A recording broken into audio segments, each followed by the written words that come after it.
Can they hear us? Can you hear me now? Good. OBS is being ridiculous. You remember the old Verizon Hey, commercial? Monoval. That was wild. What? Hey, Monoval.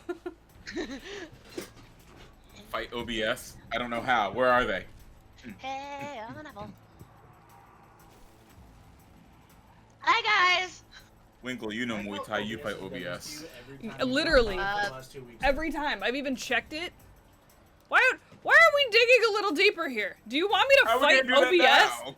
now? No. Listen. We want you to go on a rant right now about how Listen, bad OBS is. I need you to understand that I even went into OBS yesterday to prep some other shit, and I was like, oh, cool. Now that I'm not actually streaming, let me update OBS. And I looked at it all, and I was like, cool. Everything is kosher. Everything is great. Everything is functional and working properly, but the second that we go live, all of a sudden I'm muted. And I don't understand what I did to piss OBS off. Is it because I've skipped your friggin' updates for so long, baby girl? Because I'm not gonna lie, I do like the new audio mixer. Thank you for that. It's a really nice design. I like the way that it looks. You don't have to keep me fucking muted on it, okay? I appreciate it. It's so nice on the back end over here. Nobody else can see that I'm gesturing into this friggin' area of the screen because that's where my audio mixer is. Alright? Like, that's so rude, sweetie.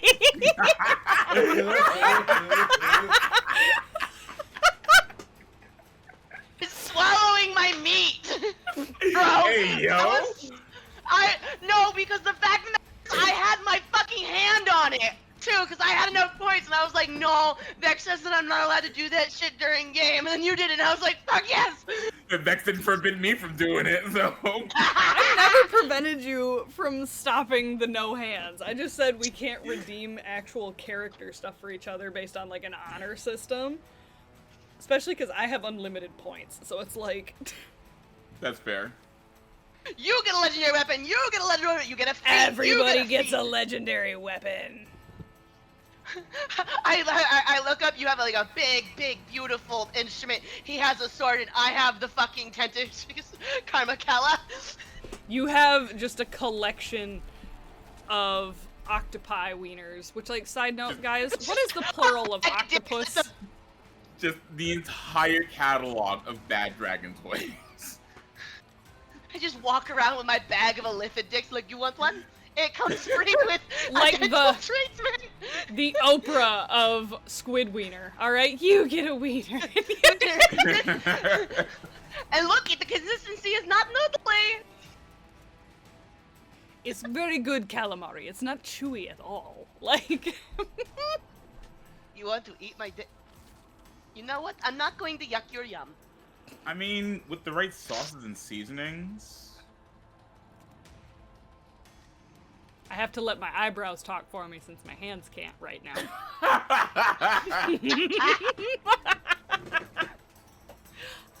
But hey, everybody. Welcome back. I really like that one. That one's mine.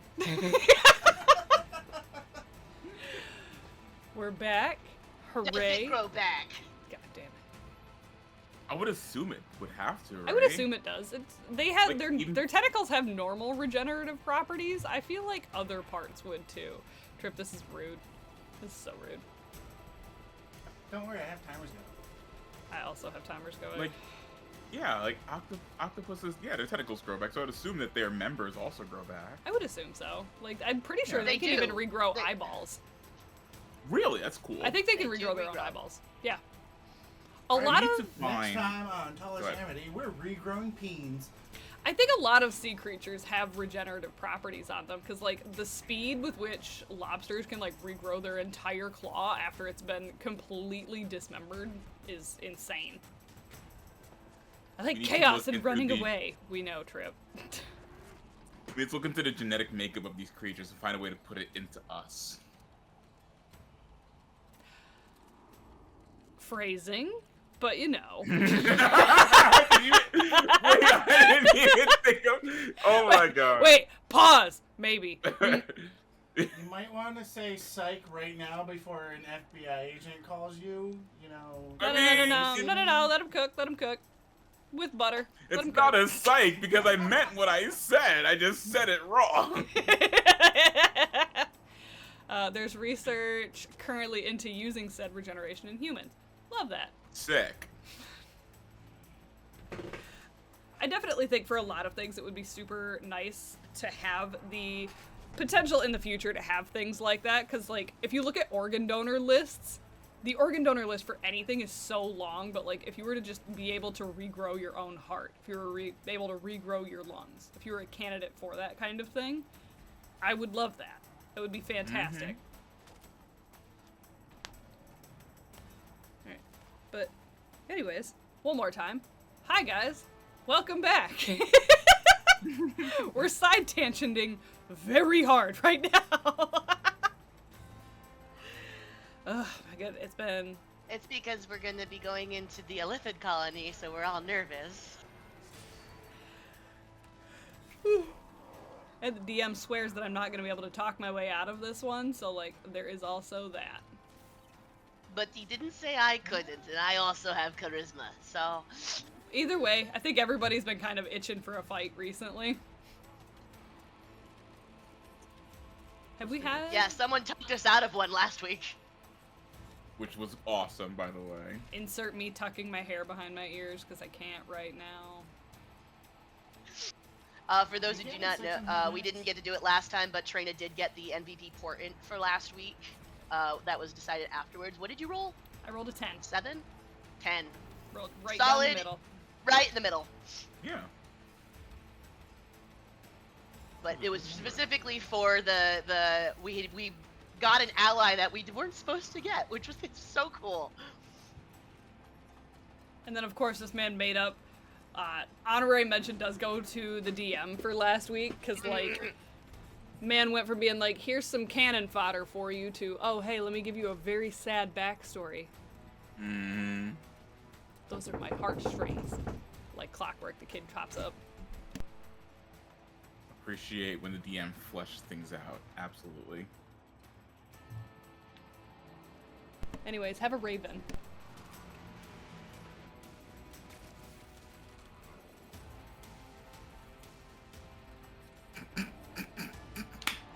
You good? You good? Apparently we're both needing to be parents right now, and I don't think he realized that I was muted.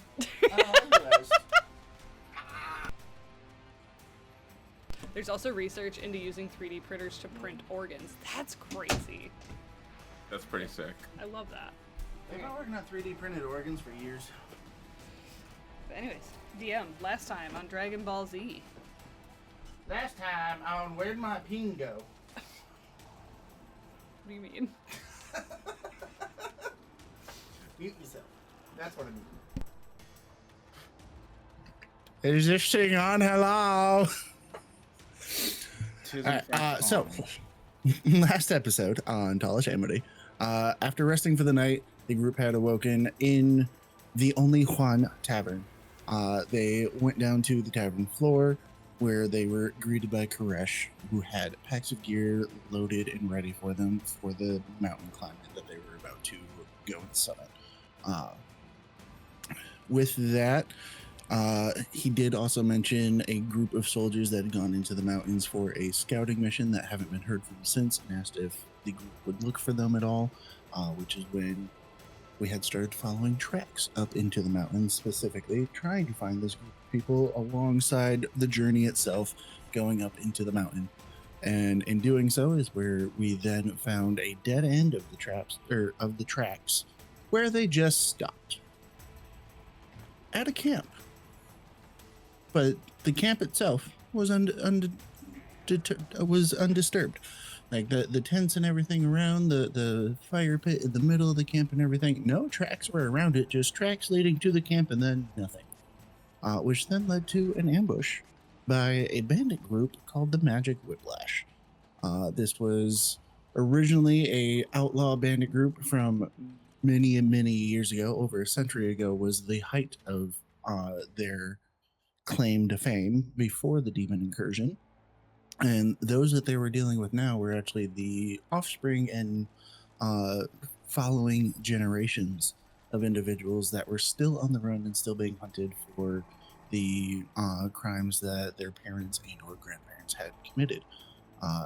Trina, as mentioned, had de-escalated the conflict itself and found all this information out before everybody came to a mutual agreement and ceasefire to just discuss things calmly and put weapons away, and no more individuals had to get harmed in any way. So everybody decided to let bygones be bygones, and the bandit clan, not being criminals themselves, but being on the run for other people's actions, just kind of went off into the wind. And the group has continued to climb the mountain summit, heading towards the peak that Monoval has been drawn to, which we are going to be picking up there on our approach to the mountaintop. At this point in the story, we pick up our journey today. Monoval is leading the group on the way up to the mountain peak, and you can see it above you. About 500 feet or so away, you can see where the mountain climb itself flattens out and plateaus off, and it is the highest point that you have seen on the trail so far. I believe that this is where you need to go, as you're starting to feel a nagging feeling in the back of your head of you're very much getting close to where it is that you need to be. How is Monoval feeling in this moment? Just very anxious. I think every step closer, he's being more aware that he can feel others, meaning they can feel him as well. He's feeling very seen in the worst way possible. And as someone that's been in hiding for so long, I think that he is putting on a brave face because his friends are so unbearably confident in themselves. So they're not getting nervous. So he doesn't want to be the first one. So I think it's very much going forward. He's back in Monoval, the disguised self. No, he's not actually. No, he's not. We're going into an illithid colony. I think that he's going, unless someone says you need to be disguised. I think he's going in as illithid Monoval. I don't think that there would be a reason for us to tell you to not go in. Yeah, I think I stay until I feel uncomfortable to change back. You're going amongst your people. Bruh. Sort of. All right, so with that, as you are approaching Trina and Odeon, you two are following in Monoval's lead right now. We'll start with Odeon. How are you feeling in this moment with hearing the stories of, we're going into an illithid colony, knowing what you know of illithids, having your experiences with Monoval themselves? Where's Odeon's head right now? I 100% feel like Odeon is underestimating the gravity of the situation. Like, he doesn't see this as like, oh, we're going into this super dangerous place. Like, oh, we're going to an illithid place. You know, maybe we'll see some new people. It'll be interesting. Whatever we fight in there, it's not going to be a problem. We got this. Like, he doesn't understand what he's about to go into, and he's not nervous, or at least not as nervous as he should be. Got it. More concerned with trying to get privileges back to Scooty Puff Jr. Oh my gosh, right? Let me back on, please. Likewise, I feel like Trina on the opposite end of things is kind of keeping things at like an arm's distance in this like rhetorical sense, because it's like, to her understanding, Monoval is not normal, in the sense of that boy is an anomaly, knowing full well what we're walking into is very likely not going to be him. So there is definitely an air of caution. She's on her toes. Not so much in the, hey, I'm ready to go and I'm ready to fight, like to fuck something up, because now my 10 minutes is up of no cursing. But going in the sense of, it's my responsibility to protect my friends. Speaking of at arm's length, it is in this moment as you are approaching that you hear the familiar twang coming from the bandolier that is strapped to the side of the pack that was given to you by Karash, as you hear the bond sounding off and trying to get your attention. She kind of goes and grabs it. And is like, this is a really inopportune time right now for you to be loud. I don't feel like this is a loud moment. Okay? Just kind of looks at it, trying to get a read off of why it's deciding right now is a good time to get real boisterous.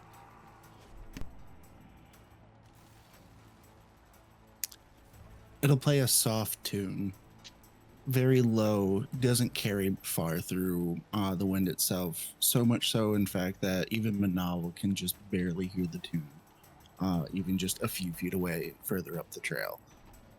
And you hear in your head the starting of a conversation. Different from that of how you've experienced communicating with the instrument so far. But you hear, I can tell that you're anxious. What are you worried about?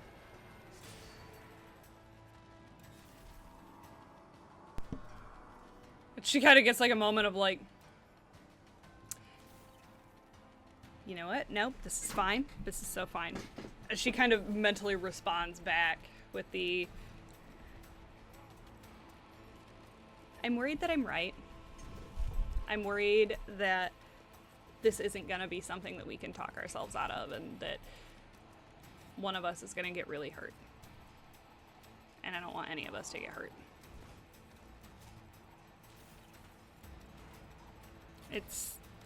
We're adventurers, and I understand that, and this is part of, you know, the whole going out and doing things, but the idea of watching one of my friends get hurt, like mentally, physically, or even emotionally, doesn't sit well. It doesn't feel good.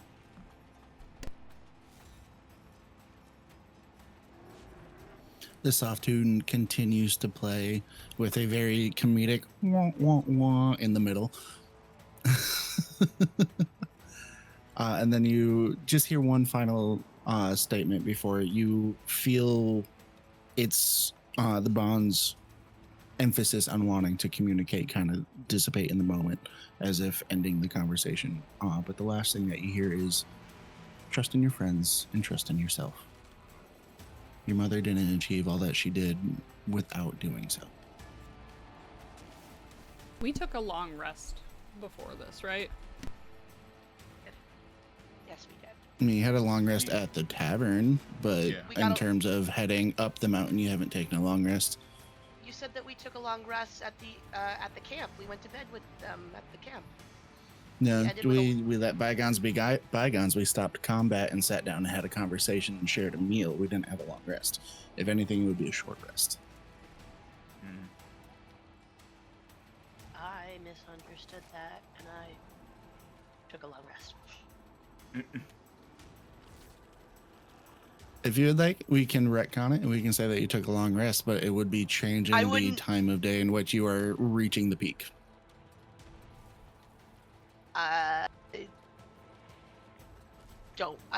I genuinely don't know where I was at hit points or anything like that. So, if it's okay. Did we take a significant That's amount fine. of damage last game? I Not don't that I think remember. so. I only Yeah, did but one no. round to combat. Yeah. Yeah. Like I used Yeah, one there spell. wasn't much because Trina had come in and basically put everything on pause because she had incapacitated more than half of the enemies in one round. So How about this? I take 15 damage, which is probably more than I took, and we call it a day because I would have gotten my spell slots back. No, I didn't use anything else. You're muted. My bad. No. I had 20 hit points, roughly 20 hit points knocked off, so 15 sounds right, but if we would have taken a short rest anyways, I would have used enough hit points yeah. I would have used enough hit die to get them back, so. Yeah.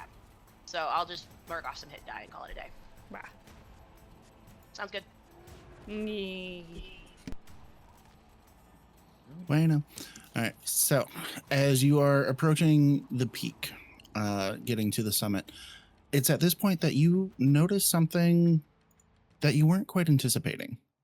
Because originally, when you first left out on your journey to get here, you had seen mysterious clouds that were hanging out at the peak of the mountain. Purples and blues that had electricity and lightning pulsing through them but never striking the ground. As you're now just hundreds of feet away from the peak, you see that those clouds actually aren't covering the peak itself. But you still, Monoval, you still feel pulled to this area. So you're having almost a little bit of a weird, like, am I in the right spot? But yes, I am in the right spot. I know it. I feel it in my stomach that I'm where I should be right now based off of everything that's been going on. But it almost feels like things just aren't quite making sense. I think we're getting closer. I'm uneasy, but it's the right direction. You okay, or Uncomfortable. That's probably the only word I can use to describe it. will that discomfort get worse as we get closer? More than likely. Do you need some liquid courage, or What are you suggesting? Courage is not the thing that you can drink. Not with that attitude. I must disagree with you. What are you talking about? Courage is an Hold up. emotion. Pulled out a small bottle of ale. Like, this right here is liquid courage, my friend. How did you bottle courage? Oh, people smarter than me figured it out. And if I drink this, I will be courageous? It's a potion?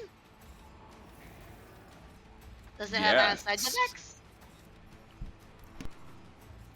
Sometimes it can make you a little wobbly, but like it's not anything bad. Sometimes if you just kind of roll with it, you like dance it out. I am very confused by the... It's a potion that gives me confidence while also making me wobbly. This is It's about alcohol. right, yeah. This is alcohol. Oh, You made joke. You made joke. Okay. No, I'm not drinking that. Okay, that's fair. Slip the ale back in my bag. You almost got me. No, is there any things that we have that we can do to prepare ourselves magically before this? Looking at Trina, because Trina is the one that has the support stuff. Funny enough, I'm actually going through my spells and stuff right now because I was like, I have no. The best I got is clairvoyance, but we need to get closer. I can make myself invisible, or one of us invisible for an hour. Yeah, no, that means one of us going in alone, and that's not that. I'm not. No. What? What's the worst that could happen? One of us dies. Well, I mean, that could happen anywhere. You're muted, Trina. She's talking to her little. Oh, gotcha. She's parenting right now. But no, our best bet is to stay together, move slow and move steady, and as quietly as possible, until we absolutely have to fight. That is our. Technically- Sorry, I interrupted. So if we have anything that can make us quieter, anything that makes us stealthier, would probably be our best bet. So, one of us being invisible doesn't mean they have to go off on their own. We could still all three be together, and just one of us be invisible. The only problem is there's a likelihood that a psionically inclined creature could probably deduce something. It's not uncommon. like deduce like what exactly? That is a spell is being cast, invisibility. I'm not sure. I cannot tell if you are where you are, but someone else might be able to. Especially because your mind is very loud. You're not wrong. Why can I not think?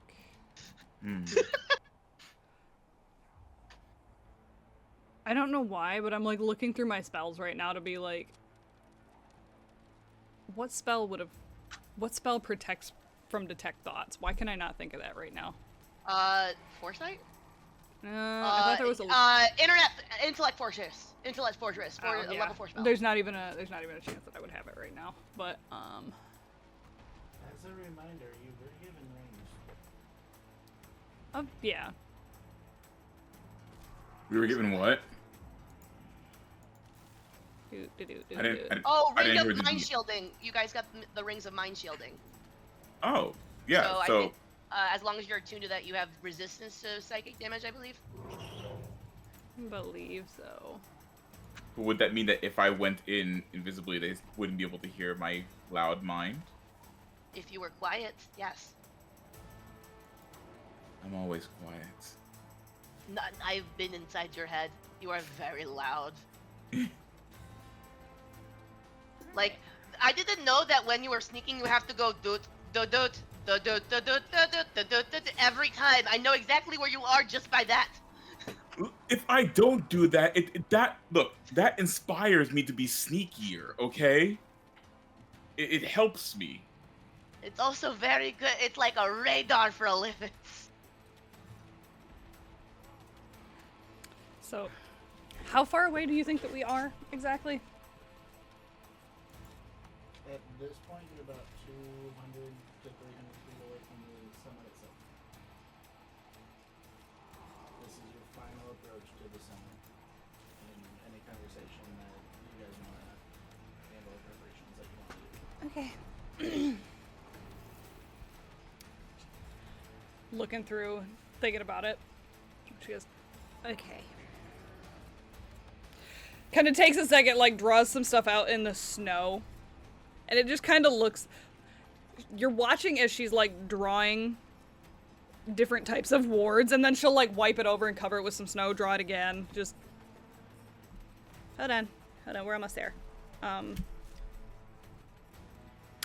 That one's cute. She looks over, pops up, kind of comes over to Monoval, just right up on top of his forehead, just hold still. Cute. Okay. I And feel then bonita. goes over to Odeon.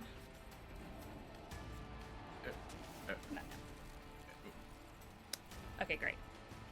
What was that? What did you just do? Stuff, and she pulls out like a little compact mirror. Just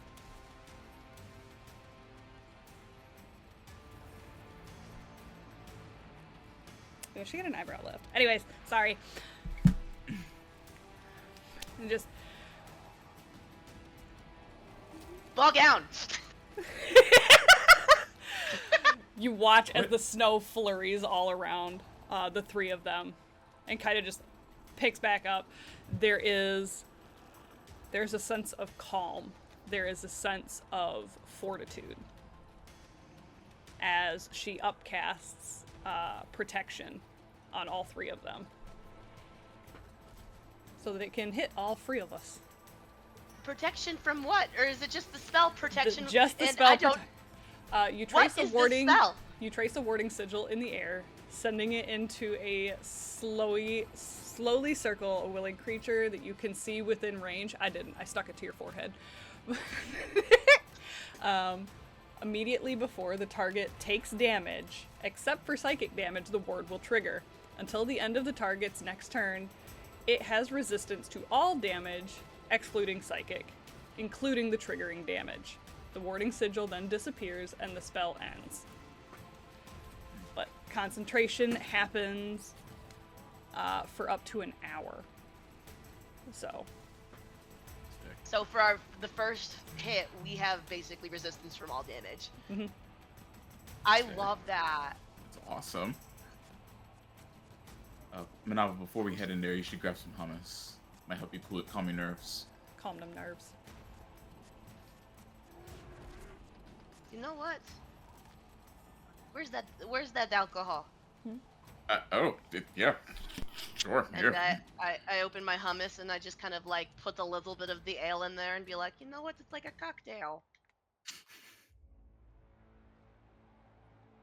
So as Yeah, I the feel three of better. you approach the peak, you hear the whistling of the wind rolling over the peak edge itself and coming down the trail.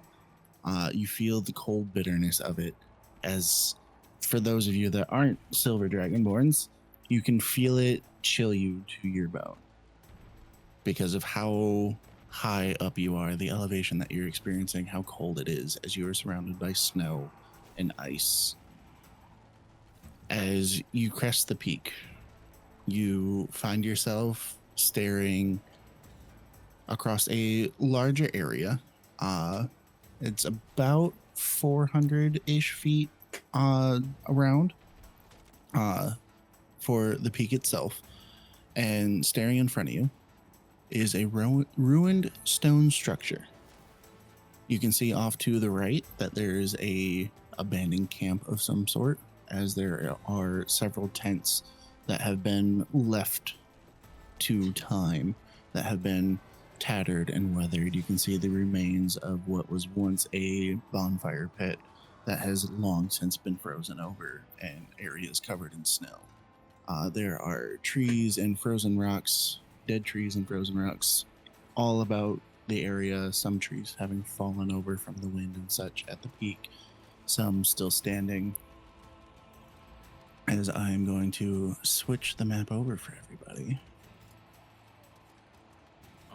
And as you are approaching from the bottom right corner here, you can see the stone structure itself in front of you. There are a set of broken steps that lead up into some area. There are crumbling bits of wall that set a border to what this structure once was.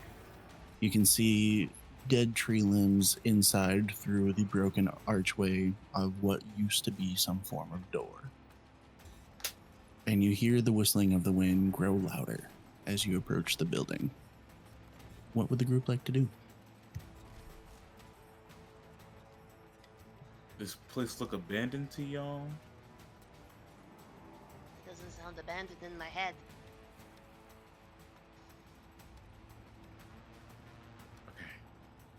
Is there any, because it's still fresh fallen snow, like, are there any tracks that we can see, and like, depending on how that goes, like, would we be able to identify how big, how small of a species the tracks might potentially belong to? Go ahead and give me an investigation check on that. Oh man. Can I give advantage? I would like to help. Thank you. Good, because I needed it. That's so much better. Investigation took me from a 6 to an 18. Nice.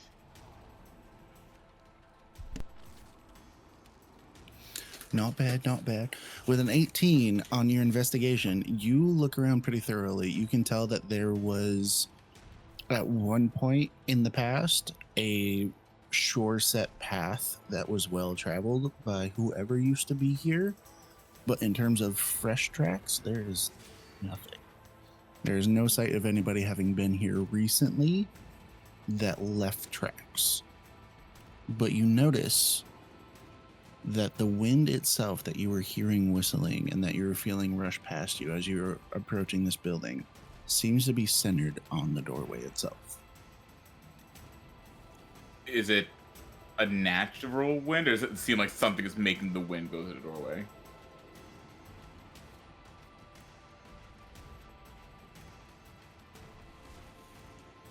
For that, you can either give me a further investigation check that would involve you getting closer to the door, or you can give me an Arcana check to see what kind of vibe you're getting off of it. I will go with Arcana.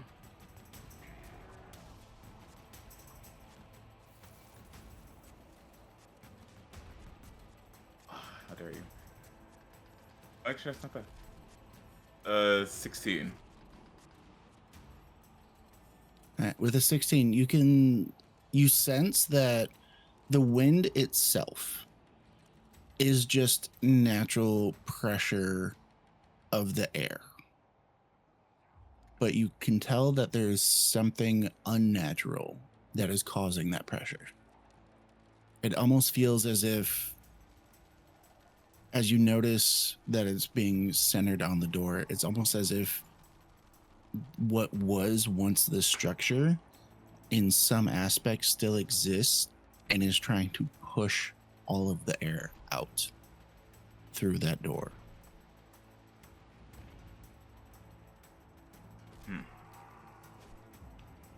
Guys, there's some weird stuff going on with this building. I'm really upset that part of me really thinks that we should just walk through the door because, like, that's what would happen in, like, a book. You know, there's like, that's the place that we gotta go, and some weird things are gonna happen beyond the door. And she kind of turns and looks at everybody, gives the little reassuring, like, shoulder pat type of vibes, being like, but no matter what, we are smart, we are strong, we are capable. Whatever's on the other side of that door, we've got this. As I would like to use my inspiring leader feat. Heck yeah.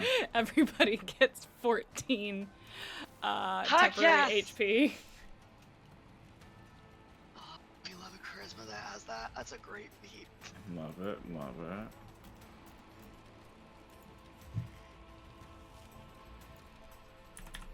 It's not much, Hydrate, but guys. it's more, okay? Like,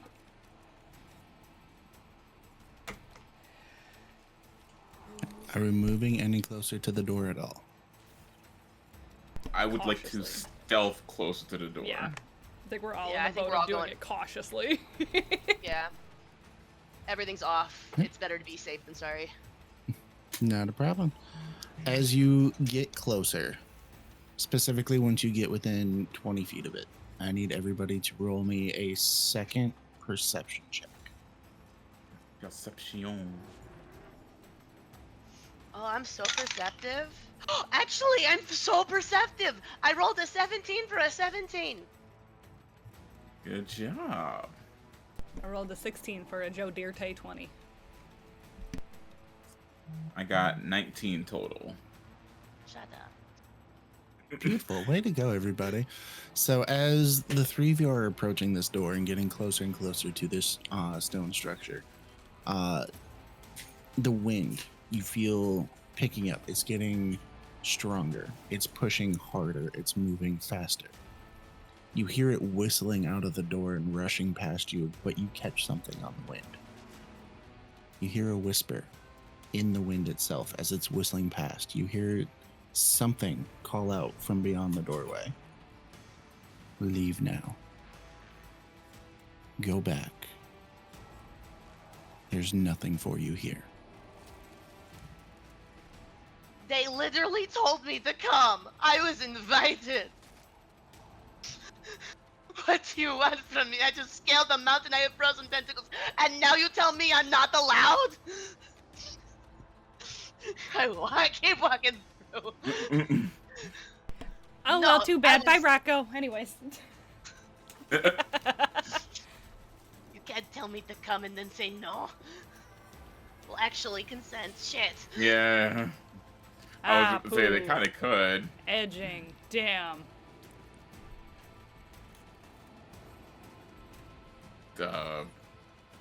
We walk through the door. Okay, cool. I'm right behind you. No. You can't make bad things happen. Fine. We'll let everybody deal with the echo then. So as you walk into the doorway, you step inside.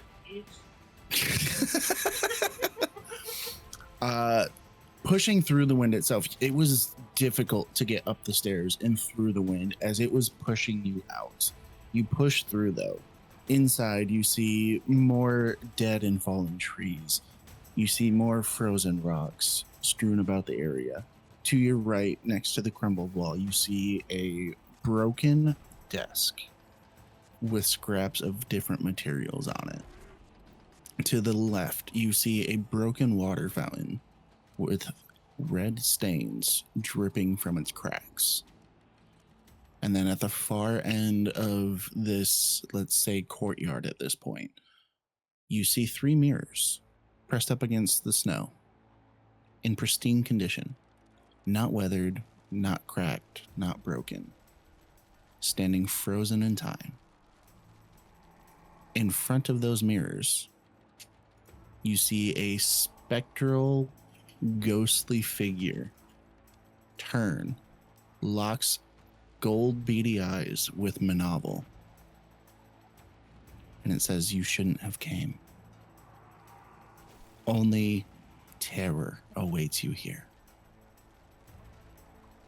It raises both of its arms as you see 2 more spectral creatures elevate themselves up out of the snowy earth.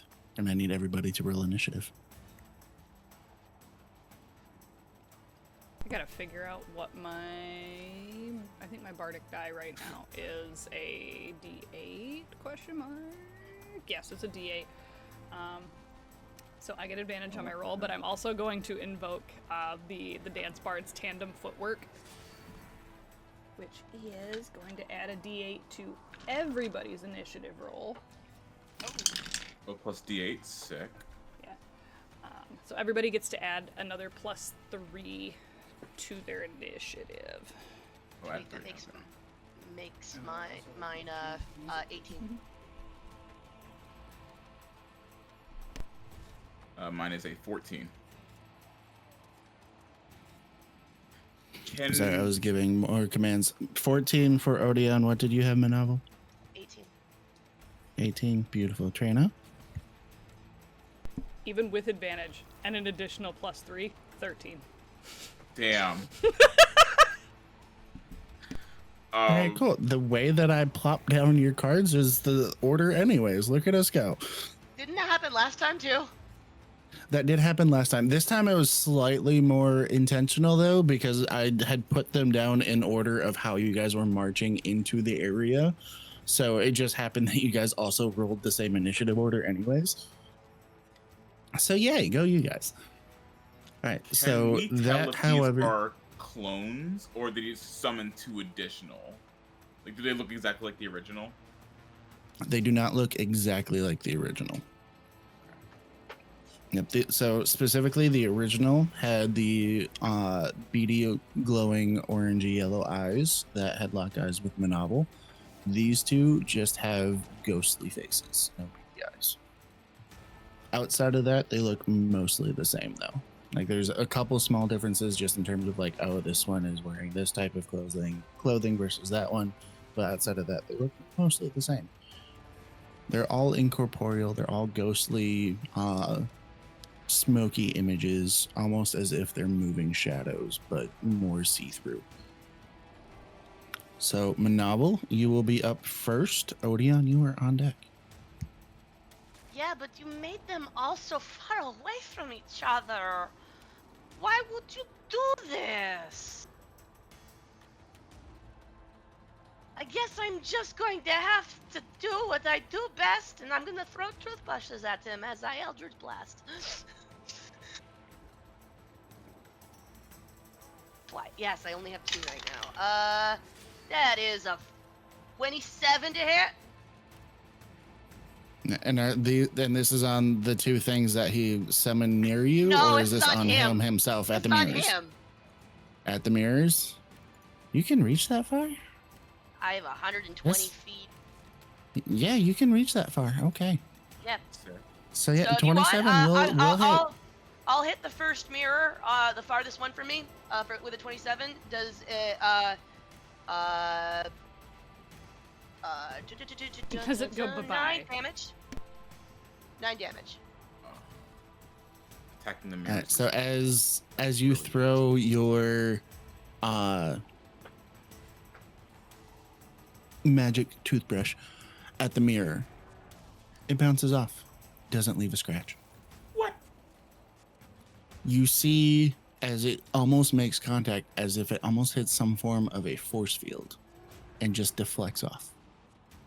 No damage left. Nothing seems to have happened to it. Well, In terms shit. of the second attack, though, with the 27, or was that 27 No. for the mirror?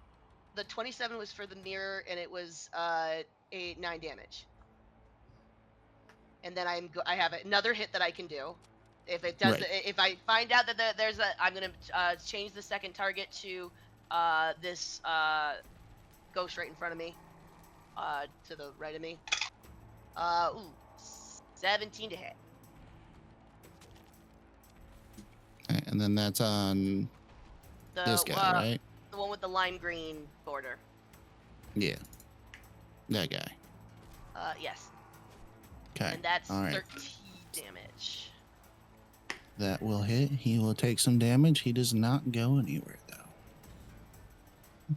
Well, he does actually, because I have repelling blast, so he gets pushed back 10 feet. Hell yeah. Ooh. All right. And that's what type of damage is that specifically? Force damage. Force damage. Force damage, push back 10 feet. Got it. Something's up with the mirrors, but I couldn't break it, so we should probably figure that out, and I end my turn there.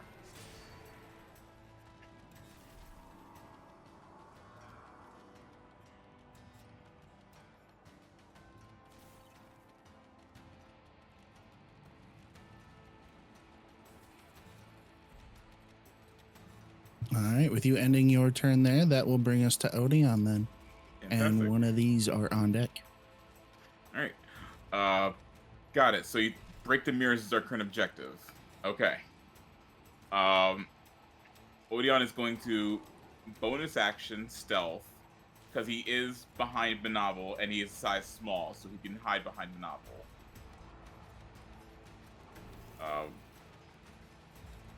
Nat 20 on that stealth check. And he's going to just kind of peer directly from behind Monoval's Scooty Puff. And then, wait, no, are you on the Scooty Puff or are you walking right now? I believe I'm next to the Scooty Puff. Okay, so then I will peer up from just behind the Scooty Puff, and I'll take a shot at the spectral figure right in front of the mirrors. Like, maybe he's standing there because he's protecting them, or something like that. That's the hunch I'm going with. So, I'm going to roll my short bow. Oh, damn it. You That's should 12. have advantage. But I have advantage. Gosh darn it, I'm hidden. Thank you. Okay, dirty 20. Much better. The dirty 20 will hit. Hahaha. Alright, and I have to add how much for is it 3d6 for sneak attack damage? I should know this by now.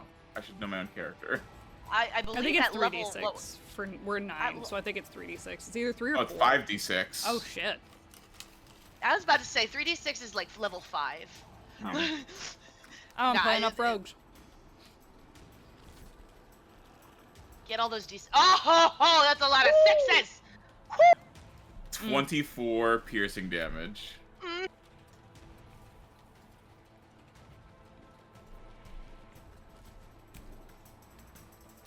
Oh, my apologies. 11. Oh, is that plus? Is it 24 plus the 11, or is 24 total? So 11 is the original short bow damage. The 24 is the sneak attack in addition to. Yeah. You can tell I'm So so it's used to using physical 35. dice, but I left them somewhere. So 35. I think my dice are still packed away from the California vacation. And then that was on which one? Was that the one directly to the left, or is that the same one that Monoval had attacked? That was the one in front of the mirrors. That was the one in front of the mirrors. Yeah, 'cause Gotcha. my hunch is Okay. that he's protecting the mirror somehow. I could be very off, but that's what my character's going with.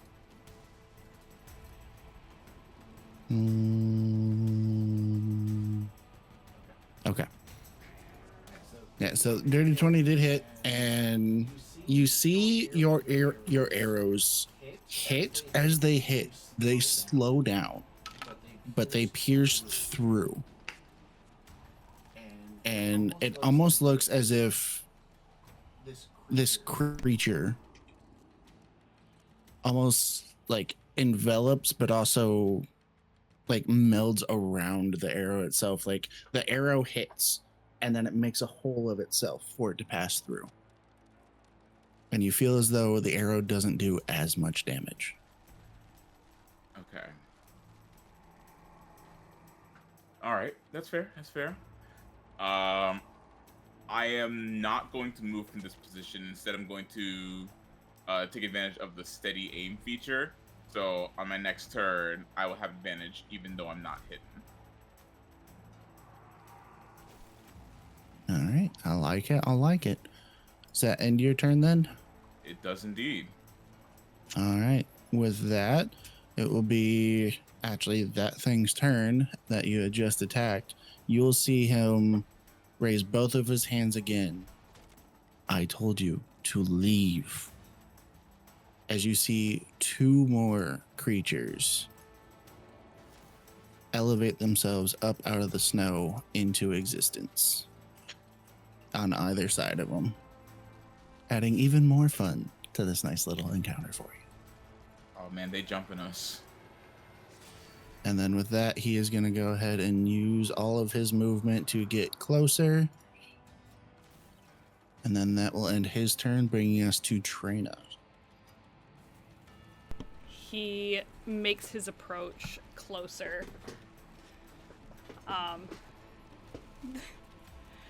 He walks forward, and Trina gets a little bit cheeky and goes, "Well, don't be shy. Come here." She goes, and she snaps her fingers and switches places with them. I need a charisma save from him. Switches places. Vortex warp? 16. It's not enough. My DC is 17. I was thinking Toto's Boogie Woogie. As she and this character get the spell Switcheroo, where they switch places. So he is going to come down to where she was, and he moves down to where she was.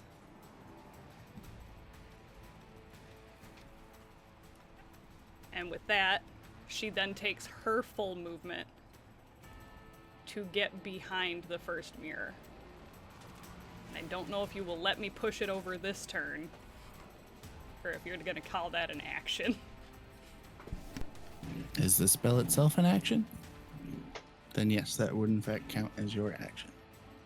Unless you have some other feat or trait that lets you use push stuff as a bonus.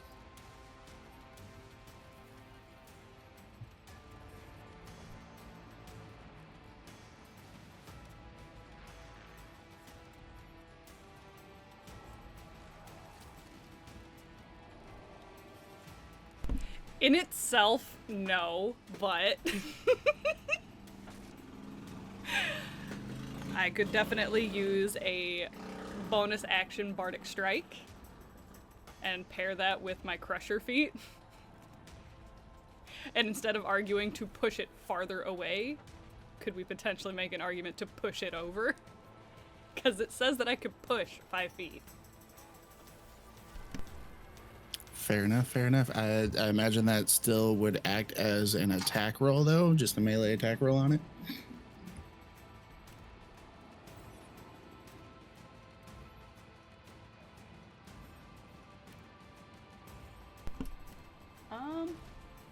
Would a 15 hit the mirror?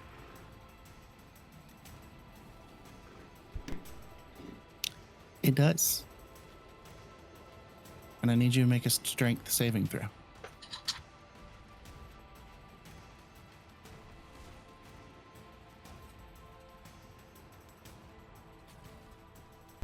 I'm going to add my own Bardic Inspiration to that, because I don't like how that makes me feel. A 17.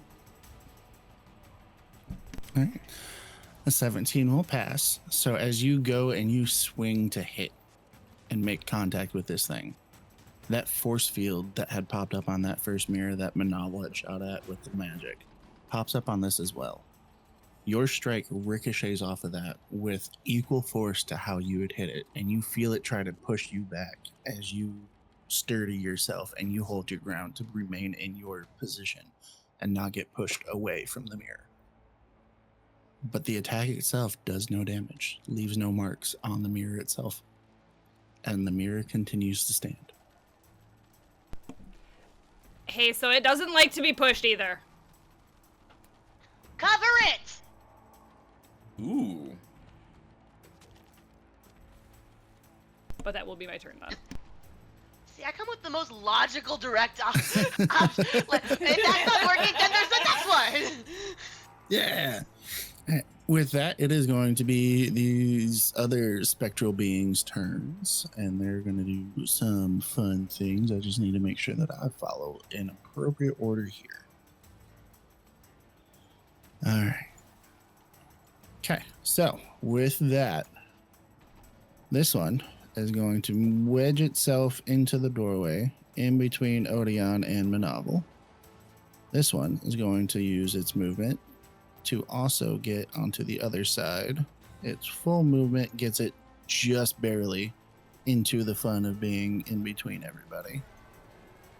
And then this one will also use its full movement, almost nearly entirely encasing Monoval. This one's going to move as far as it can, but not quite get where it needs to be. As Monoval is now almost encased, Odeon is also having some fun on either side. All three of them are going to take attacks. 2 will attack Monoval, 1 will attack Odeon. The one attacking Odeon, I'm guessing that's going to be a miss with an 11. That does in fact miss, yes. All right. First one on Monoval, I know that one misses. That's a 6. Second one might hit, though, 17. 17 hits. All right. With a 17, you will feel as this thing moves towards you, reaches out its hands, almost as if to grab your shoulders, but instead its hands continue into your body, and you feel it latch onto your organs inside. As you Which of my feel hearts your is it life touching? essence. You feel your life essence being drained as you have resistance because of the ward. So this will trigger the ward. So you'll have resistance. Originally would have been 8 necrotic damage, will become 4 necrotic damage, but your hit point maximum decreases by the same amount. Damn. Even if it hit my 10? That's true. We have 14 temp HP. It doesn't hit my, that is true. It doesn't hit So, my yeah. max hit points, so it would. I don't know. Yeah. I actually don't know the ruling on that. Yeah, so with it being only affecting your temp right now, I would say that it doesn't affect your hit point maximum because your natural hit point pool hasn't been affected yet. Beautiful. So you're Thank in you, the clear Trina. on that side for now. I'd like to think that the ward breaks and it's like you can hear the bonds kind of like do do do do do. All right, that will be their turn, though, at the bottom of the round, as we will be back at the top with Monoval and Odeon on deck. Monoval doesn't like where he's at right now, but unfortunately he's surrounded. So he honks the horn of the Scooty Pup Jr. and you see like this purple kind of like essence kind of start shimmering around him as he casts as a bonus action Shield of Faith from my bike, so my AC is now 17. And then I'm going to hit this thing with Eldritch Blast. Specifically the one that I already targeted with the lime green border. 27. Is that at disadvantage? Because ranged magic attack, and non-ranged 21. Or area? 22. Still 22 will still hit. Okay, 22, and then the second one to hit is an 18 to hit. You both on the same thing? Yes. Roll your damage on the first one, then, just in case. 10. 10? All right, cool. Roll your damage on the second one. 8. Cool. That one will take it out. Beautiful. I had a feeling. Literally, exactly, too. Because it had 18 left. Go figure. I had the feeling. That's my bonus action. I have a little bit of a higher AC. I've never actually cast from the board, so that fun. That is the end of my turn. Beautiful. That will bring us to Odeon then, and it will be the creature that has now been sent outside is going to be on deck. Okay. So as I said, I did take I didn't take it into action for it, but the steady aim. So I have advantage on this next shot. I'm going to aim my bow directly between Monoval's legs, and then try and aim for the same one that I hit, the one by the mirrors. We're not trying to detach it. There is no one by the mirrors anymore. The one that you attacked the first time is behind you. That's Trenna. Now. Oh my gosh. Yeah, Trenna's the one at the mirrors. By the mirrors, and Don't attack our friends. Don't attack our friends. Trenna used that spell to switch places with the one that you attacked first. That one's now behind you. She said that. Dang it. I was just looking at the map and I'm like, oh, it's still there. Shoot. All right. Oh, actually, that might actually be better. I'm gonna aim. Okay, I'll still aim for the same one. And this time, I'm going to take away one of my sneak attack die and impose trip on this shot. So if it hits, it has to make a dex save or be prone. So please hit.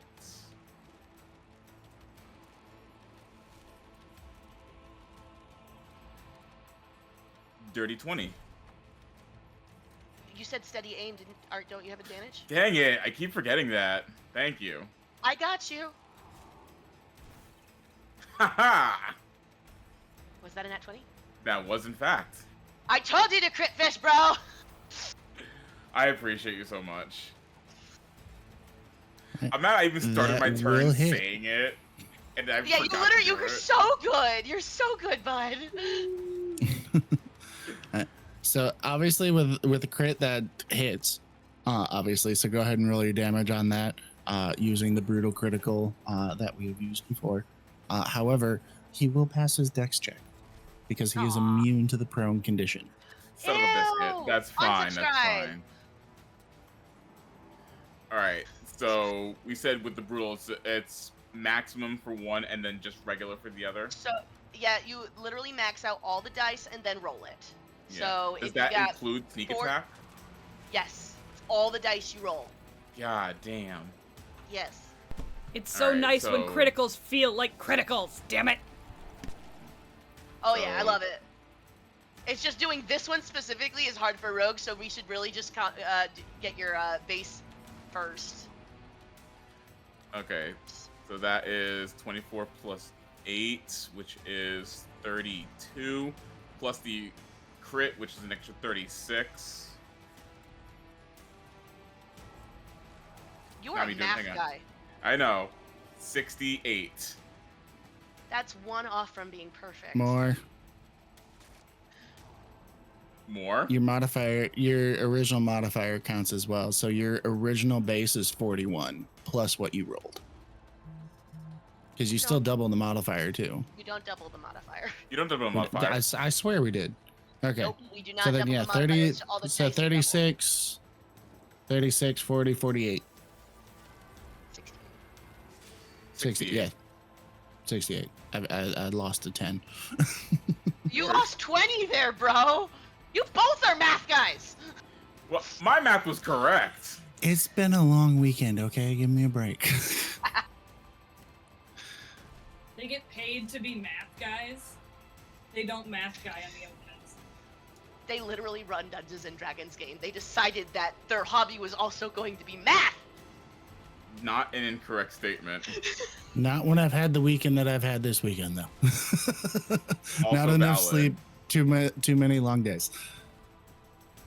All right. Anything else on your turn after that attack? Is he still standing? Nice crit. Way to go. Oh, he is still standing. Holy crap! The first time he got hit. No, I shot him on my last turn. Second time he got hit, but he's still standing. Damage is gonna kill him. Okay. So, with the rest of my turn, I'm gonna use bonus action. You already used it. Steady M. Steady aim's not bonus action. Yes, it is. Is it Steady aim really? is a bonus yeah, steady aim is a bonus action to gain advantage. Oh, dang it. You're absolutely And you correct. and you Wow. get rid of your movement to do it. No, wait, is it you just get rid of your movement? No, it's if I haven't moved. Oh, it's during this turn, not the previous turn. Okay. So I didn't move last turn to give myself steady aim this turn. I completely misunderstood how my stuff works. Okay, you were absolutely right. I'm wrong. So I can't move now because I took steady aim. You're completely right. My bad. So then, yes, that will be my turn. All right. He is going to retaliate now because you've hit him twice, and he's not happy about it. So he is going to move forward to you, and he is going to make his attacks. And I'm sorry. he has some fun things. So he's going to move up, and he is going to make his attack on you. That is going to be a 21 to hit. That absolutely hits. All right.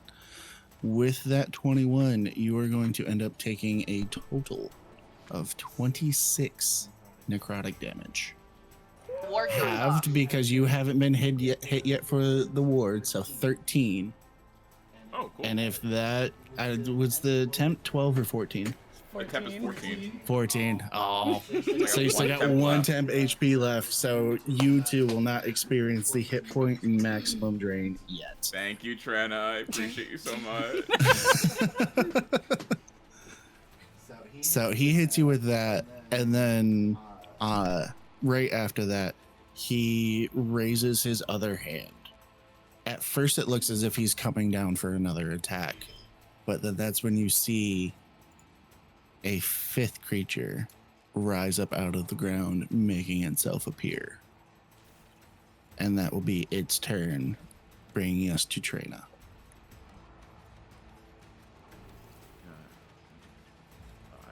Okay, so we're back up to 5 of these things.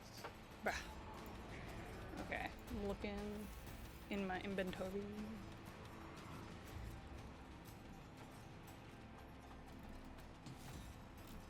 She looks around, like starts rummaging through her bag after Monoval said something and goes, I don't have anything that can cover all 3 mirrors. Shit. But instead, like, she kind of gets this, she's looking around in her bag and she panics a little bit.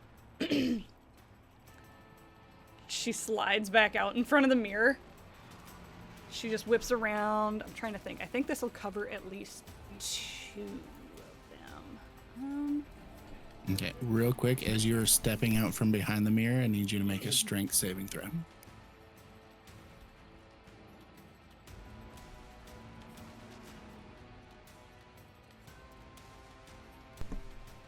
$16? Meets beats.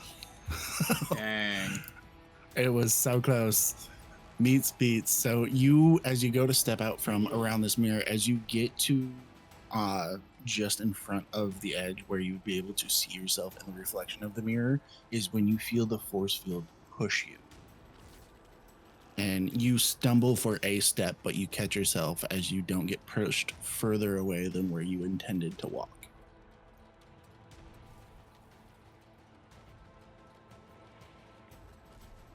Trying to see how I can make this. How do I make the thing?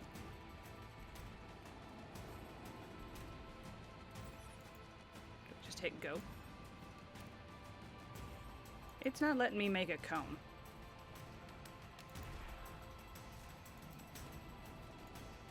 Oh, there we go. Yeah. Undo. Oh, I said undo. Yeah, that can hit at least 2 of them. So, she whips around, she feels the little push. She reaches into her pocket, and you watch, basically it's like the equivalent of like women's pockets. There's realistically, you can see from the outside, there's nothing in it, but she pulls her hand out, and it looks like there's like paint on her fingertips as she just whips a color spray at 2 of these mirrors. If you need them to make a Genius. con save, they need to make a con save. But if they can't make the con save, they're blinded. So describe to me what this looks like. Like, is it like an actual? Because you mentioned like what looks like paint. So is it an actual liquid that you're like throwing at them? Like, what's the mechanic of blindness here? So realistically, all it says is a dazzling array of colors. Each target within a 15-foot cone originating from you must succeed on a con save or have the blinded condition until the end of the turn. So what I'm imagining that this looks like in my mind is kind of like unfortunately when you stick your hand in dishwater and you're like, there's something below the dishwater that I don't want to touch. The keyword there is creature, No, whether or not these I mirrors don't are consent to this. whether the mirrors are considered creatures or not is whether this Ooh, works. yeah, they might be objects depending on DM discretion. Yeah. Know they've been fighting back. Yeah, they're being annoying, so Have they I like been to think fighting it's back, or has the force field? I like to think that it's like Trina with a spray can doing graffiti on them. All right, so these objects don't need to make the con save, as they will not be blinded. They have nothing to blind them with. So as you see, I'm imagining there is some sort of physical something that still would like hit this. So for the sake of drawing a picture and giving a visual effect of this so that your character understands what's going on, you whip this spell at them, you see the colors fly, and you see it hit the force fields and then just droop and drip down the force field, landing in the snow. And you see the colors at the snow. You know the spell worked. You know that you cast the spell and that it hit. But it didn't do what you were hoping it would.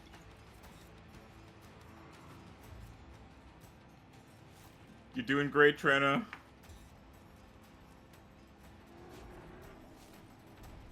It was a good idea. And she just kind of, like, there was this moment of, like, it was such a fun idea. And she's like, no, I can do it, and just, well, dang.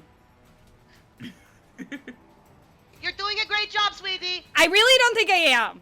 I'm not gonna lie to you. I think that this is a problem. Give me a second. I have an idea. I like your ideas. Approximately 6 seconds. Realistically, there's not much else I can do on my turn, but I am going to move forward to attempt to take some heat off of my friends. But that is my turn. Beautiful. 2 of these were going to come after you this turn anyways. But thank you for moving closer to them. Oh, snap. All right, so it is the 4 of these turn. And these 2 are in fact going to come and surround you. Which means those 2 will be attacking you. 1 will attack Odeon as it did last turn, and the other one that is still remaining up next to Monoval will still attack you. So we'll start north and head south. Vex mute. First one is going to be a 17 to hit Trina. It meets beats. All right. So similar to that, what had happened with Monoval, you see as it reaches towards you as if it's going to grab your shoulders, but then its hands continue into your torso, latching onto your innards, and you feel it encroaching into your person. And you will take a total of 6 necrotic damage. No, I lied. 8 necrotic damage. I know what I'm reading. I'm not reading the wrong thing on the character or on the monster sheet. So yeah, you will take, it originally would be 8, but your ward hasn't gone off yet, so you do have resistance on this one, bringing it to 4. And then the second attack is going to be slightly better with an 18, so I know that one hits for another 8 necrotic damage, giving you a total of 12 necrotic this time around. And then as a, let's see. Does this count as a spell?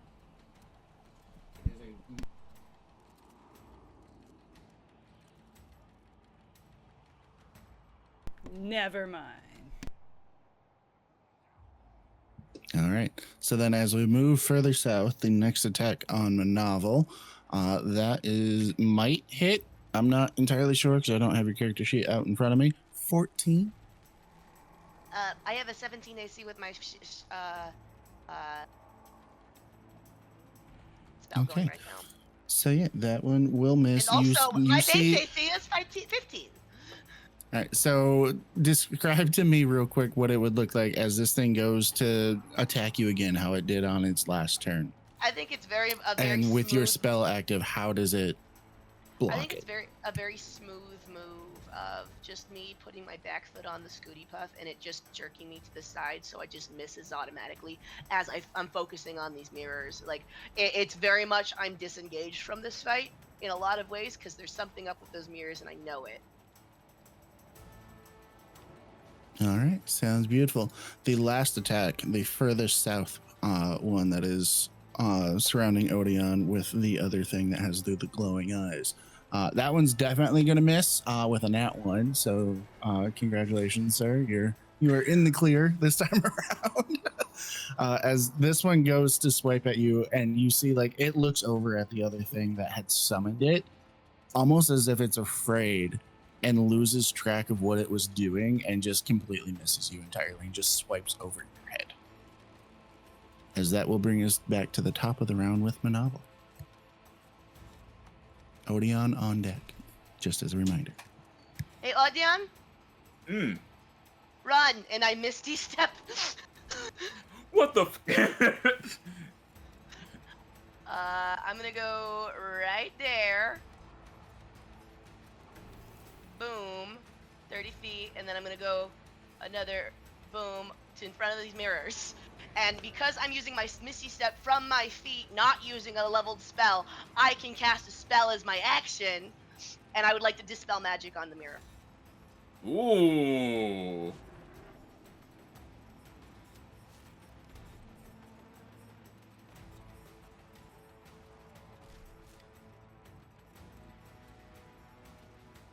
Why are you glaring at her? I'm the one that came up with the plan. Oh.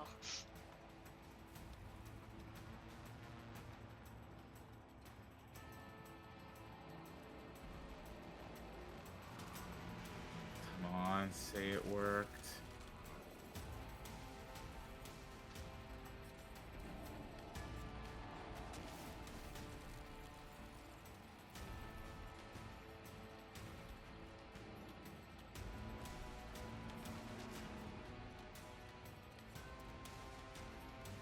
This is killing me. Right? I'm so sorry. We had a little that is just being atrocious tonight. Can you please repeat what you said? Because I didn't hear any of it. So, I Misty Step, but I'm using Mhm. the Misty Step from my Fey Touched feet. So in Yes. 2024, because I'm not using a leveled spell slot for it, I can cast a spell on my turn as my action as well. So I bonus action Misty Step, and then I go and I dispel magic on one of the mirrors. Okay. Describe to me what your dispel magic looks like. Honestly, I think it's Joanna.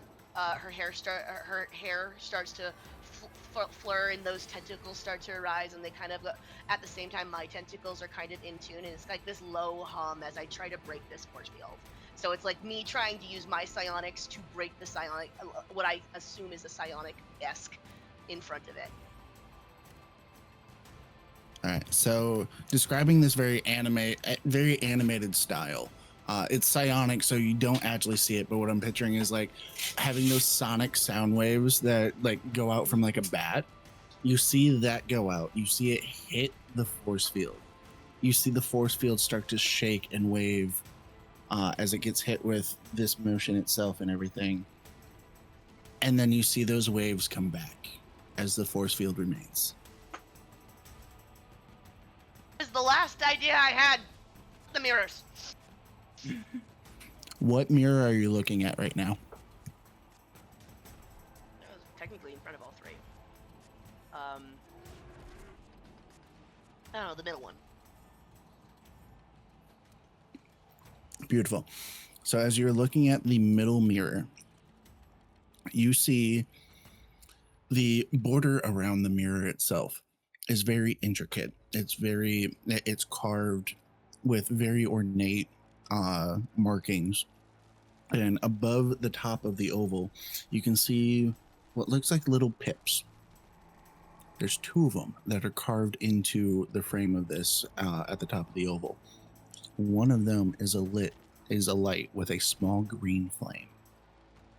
The mirror itself, as you're looking at it, you see a smoky swirliness to the mirror itself.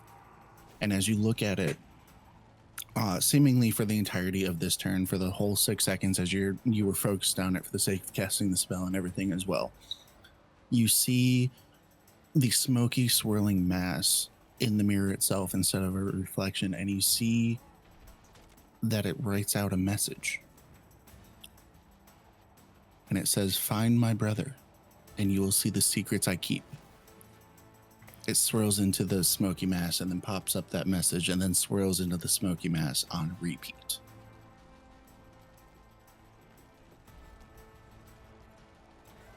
I got the message from the mirror. We're good. We can fuck the mirrors now. Like, literally? Please no. No, not that. No, I mean like ignore the mirrors. I got the message. Okay. 'Cause, I mean, I know your things fall off. I didn't think it'd make 3 that quickly. Not the time, Odeon. Sorry, okay. You're literally surrounded. I really am. That is my turn now. That'll bring us to Odeon then, and then have it come up to the glowy-eyed creature next. Yeah, so I was looking around at the 2 that are standing right in front of me. I'm just gonna bonus action disengage. I'm going to use my dash action to just run. Oh, nope, that's arrow. There we go. I'm gonna run behind his desk and just duck and cover. Because that was a bonus action to bonus action to dash. That is my full turn. Bonus action to disengage, action to dash. Yes. Yeah, I was about to say, it's like, wait, Sorry. are you bonus Sorry. action dashing or bonus action disengaging? Bonus action disengage, action to dash. You guys know what I meant. It's gonna matter because do I get my attack of opportunity here or not? No, I'm sorry. Bonus action disengage, action dash. All right, I will accept that. So that will make it this thing's turn. What can he do? Ooh, Step in. Get the step in. that's Use a thing that he dash can action. do. So you correct me if I'm wrong, but you used your full movement to get to where you are. Yes. Yes. Because I think that Okay, desk was 50 feet away from where I was standing. Yeah, and this thing has a 60-foot fly speed. Well, and dang can hover. So it's gonna catch you anyways. Hi. Look, I know As I drop shot my you. cookie dough. I know I shot you a couple of times, but we can let bygones be bygones. Right? He's not happy about it. And this time he will attack you with both arms. First one, I'm pretty sure that one's a miss with a 12. 12 does miss. I don't think the second one's gonna be a miss though. That's a 19. That will hit. I would like to use my portent. Yes. That is a 10. Okay. What? Oh, 10 the plus point's the 10. Yeah. modifier. Yeah, 10 plus modifier, so that still makes it a 17 to hit. Ah, it still hits. Because it was already only a 12.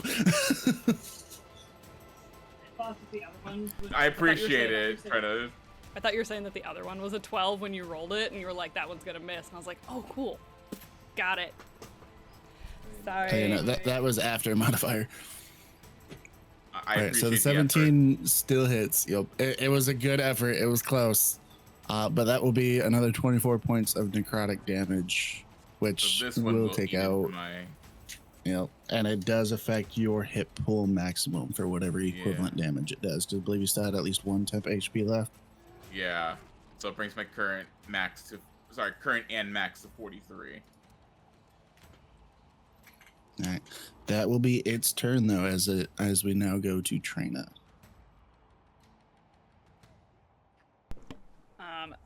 being surrounded on both sides, right? The one that's between her and Monoval.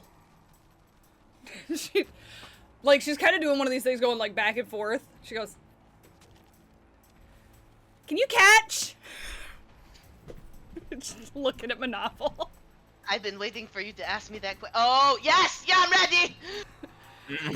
And you just watch as, rather than having this like very whimsical dance type of movement that she has, Trina instead lowers her shoulder and full-on body checks the one right in front of her between her and Monoval as she casts Defenestration. Oh my god. Defenestration. It's crazy. I love and hate this That's spell some all at the Eventide same shit! time. That's gotta be some Eventide shit! It's not. It's the one that Okay, so I'm a very big fan of Valda's Spire of Secrets because some of the shit that's in there is hilarious. It's where we got the Muscle Wizard class for my brother. A wave of force erupts from your body, hurling a creature you can see within range through a window. The target makes a strength save. On a fail, the target is pushed 20 feet through a window of your choice. If there is no window within 20 feet of the target, it is instead pushed up to 20 feet in a direction of your choice and thrown through a window of arcane force, which materializes behind the creature and vanishes after it shatters. That's hilarious. So you just watch as she just bull rushes, shoulder down, full body checks this thing, and it launches after a strength save, question mark? This just gets even funnier. For a strength save, this thing has a -5. Oof. I rolled a 3 for a -2.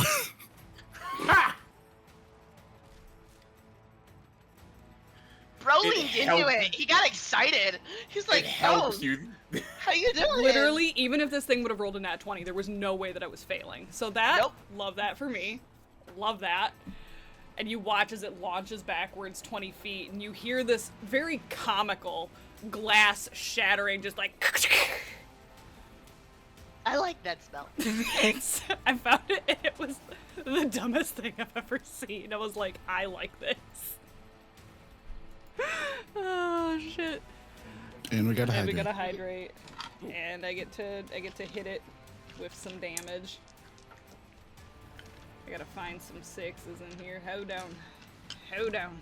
There they are. My dice, no. Got in. Traps everywhere.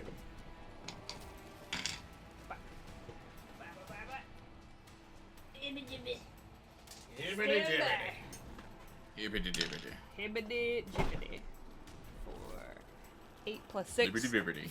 14 force damage. Or no, sorry, it's slashing damage. But it's magical slashing damage. Magical material glass. And you said it gets pushed 20 feet. Where do you want it to land?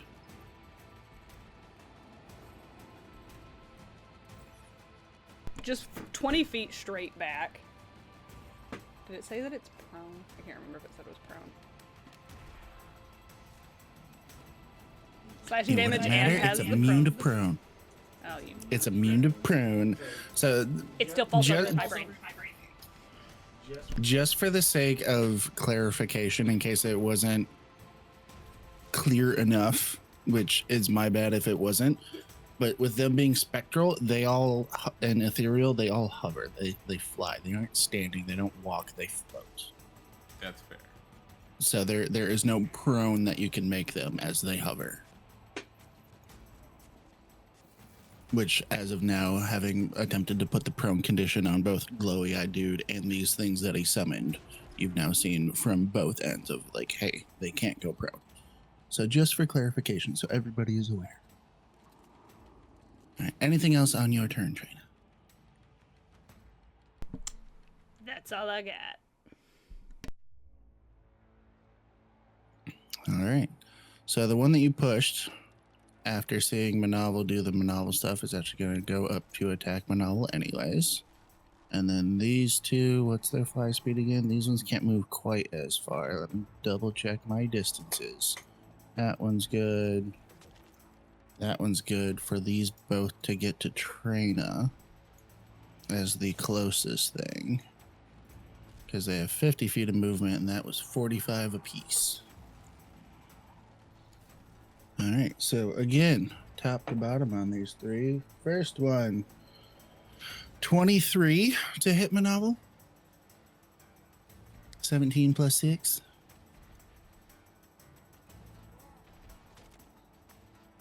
I'm not going to correct you.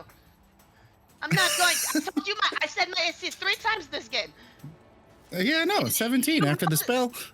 I know, so why do you need me to say yes? Because you just need a little bit of an itch on your...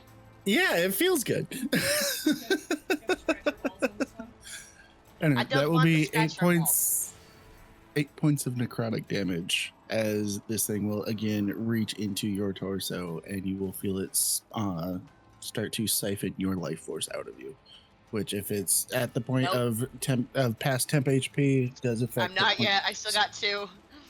Look at you go. Next one.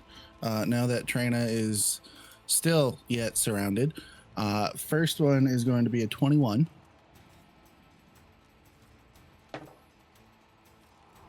Second one is a 23. Last one is a 19.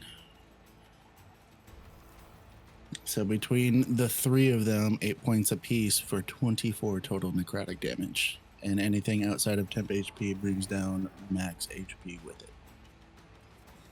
As that will be their turns, bringing us back to the top of the round with Monoval.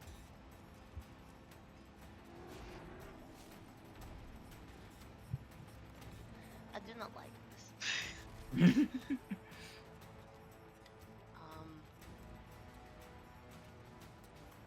I am not really great with you right next to me. It's very annoying. But I'm going to take it with disadvantage, and I want to get this thing off of me.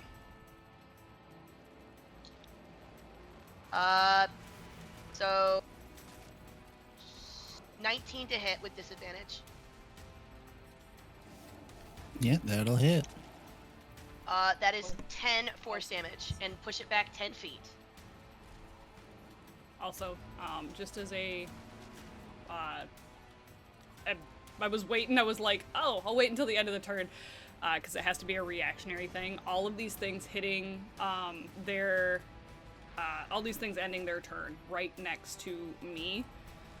I have a reaction that I am also going to pass to Monoval because it can work for both of us. Which is Inspiring Movement. When an enemy you see ends its turn within 5 feet of you, you can expend a use of your Bardic Inspiration to move half your speed. Then one ally of your choice within 30 feet of you can also move up to half their speed using their reaction if they so choose. Neither movement provokes attacks of opportunity. Oh, cool. So I wouldn't have. I would have had that straight roll, but either way, I passed it. I'm gonna move this way, and then I'm gonna take my second Eldritch Blast with not a straight roll. Ooh, that is a nat 1 though. Buddy. Wait. I have Heroic Inspiration. I'll reroll that. Hell yeah. 20! Hey! Yay! Ooh, that's 2 off from max, so that's 15 plus 8 is 23 force damage.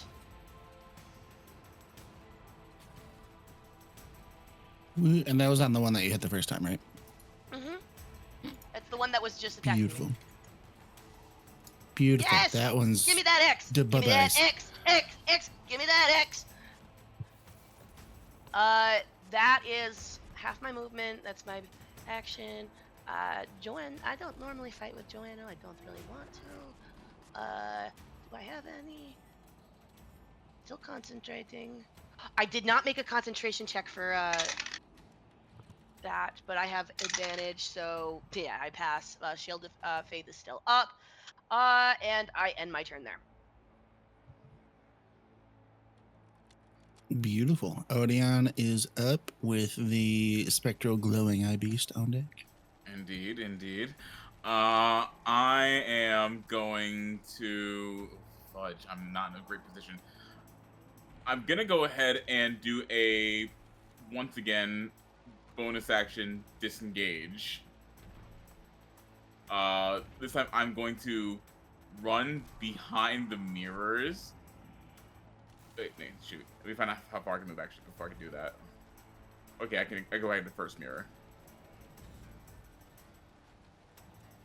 And from there, I'm going to shoot. It'll be a regular shot because I don't have advantage or anything.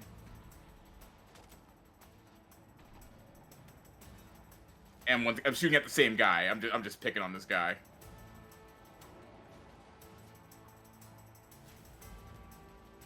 $28. 28 will hit. The fact that you paused there, it's like, I don't like that. I had to unmute my mic. Oh, okay. You had me very nervous. Alright. So that is 8 damage.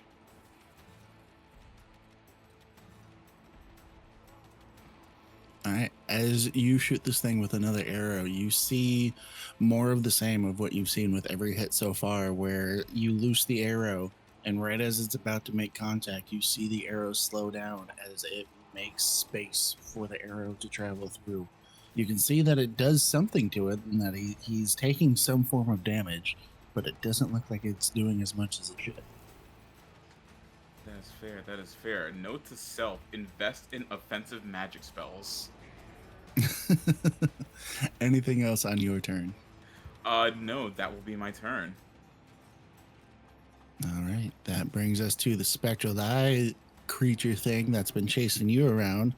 However, this time, with Monoval being in between you and it, it's actually going to lock eyes with Monoval, similar to how it had done so when Monoval first entered into this space before all of this started. And you will hear it almost hiss as it says, "You know. You shouldn't know." And it's going to come forth and make its 2 spectral swipe attacks on you. That one's going to miss with a 15. That one's going to hit, though, with a natural 20. I am going to say, "Hey, man, you got something in your teeth," and cast Silvery Barbs. Till hygiene rude. for the win. It's rude, and I don't appreciate it. And at this point, this is what I've been saving it for. I'm now using my inspiration. Fuck yeah, another nat 20. You can look at it. It's right there. The fuck is that? The fuck is that? This is me shit. That's crazy. Nerdy. Dice said it's time to crit on me. Yeah. But I right, tried, I'm sorry. From your silvery barbs. Yeah, from your silvery barbs, I rolled a 4, and then I used my inspiration to get a second nat 20. That's rude. That's extremely rude. for $5.99. You can watch a DM save that fucking portent for the entire 2 years just to re-crit on his sibling. For $5.99. Subscribe to the channel and you will see my brother torment me by holding for that the plot. over my head for the rest of my life. This is your story arc. It's for the plot. I feel character development really quickly. Oh wait, no, that's what's in my heart. That part, because for that attack, because of it being a crit, that is 21 plus 24 for a total of 45 damage, necrotic damage, which will bring down your hit point maximum along with it, which will end its turn, bringing us to Trina. And Oro just gave me inspiration back. Oro, whose side are you on?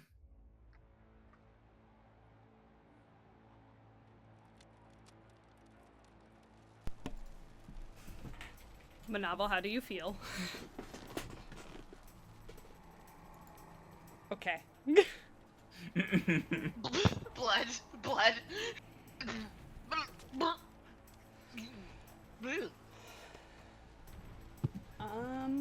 Okay.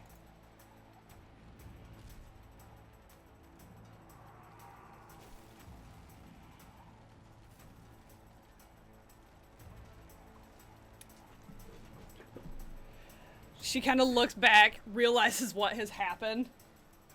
And there's a brief moment of like, do I stop this or do I stop that? And instead, she's gonna take all three of these guys as they're lined up. And again, reach into her pocket. And she's gonna pull out a deck of playing cards as she just like, whack, whack, whack, whack, whack, Gambit style. And hits them with spray of cards. I believe I need a deck save out of that one. Give me a second to find it. As we are also going to upcast. Yes, it is a deck save.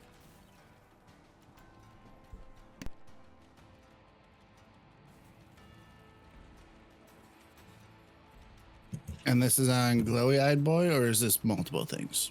Multiple things. All three of the ones there, because it's a 15-foot cone. So it'll hit all three of them. That's why I didn't want to back it up. Monoval has been given the inspo. Thank you, Ember. So just to track, I'm rolling 3 deck saves. Yes.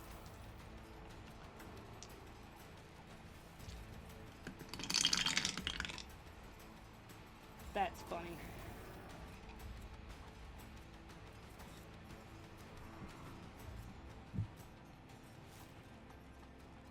All right. Glowy Eye Boy. Dirty 20. Oh, I don't need it from him. The ones, the three right in front of her. Those three. Yes. I don't need him. He's behind me. Okay. I was mildly confused then. All right, so dirty 20, 19, and a 14. 14 is a hard fail.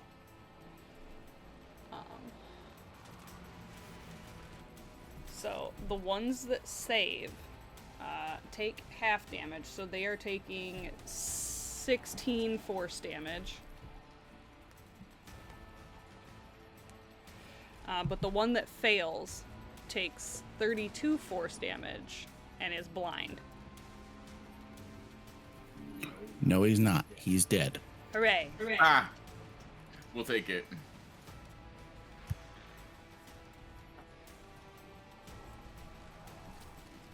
Literally went from full HP to dead. Because his hit point max was 32. Good news, we know that these guys are at least at half. I said his. I rolled different HPs for all of them. I make this interesting. Fair enough. They all have a slight variation in AC, and they all have varying HP. Which theoretically could mean lower, so you never know. I was trying to back up to flank that guy now.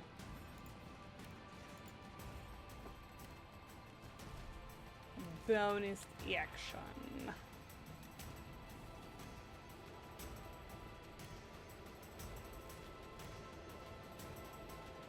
Giving Bardic Inspiration to another character, does that count as expending a use of Bardic Inspiration? It does? Okay. We back up and we flank. And part of that, Trina uses the bonus action to throw a punch as part of the Bardic Inspiration and sucker punches this guy in the back of the head. Whether it hits or not is irrelevant. But you see her kind of pop out from the side and be like, hey, we can do this! Pop! Blood. Just that, like, it's the scene, it's the Rambo thing where you're like...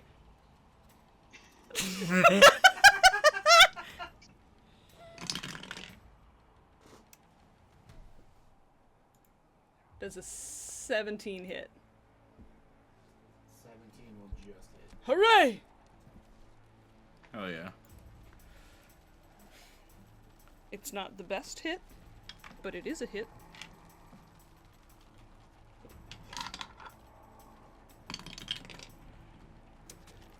For 7 punchy damage to the back of the head.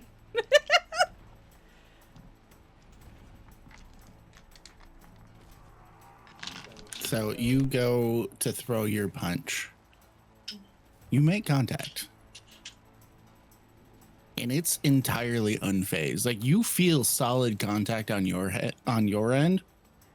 Doesn't flinch, doesn't move. Just kind of shakes it off. That's rude. It's extremely rude.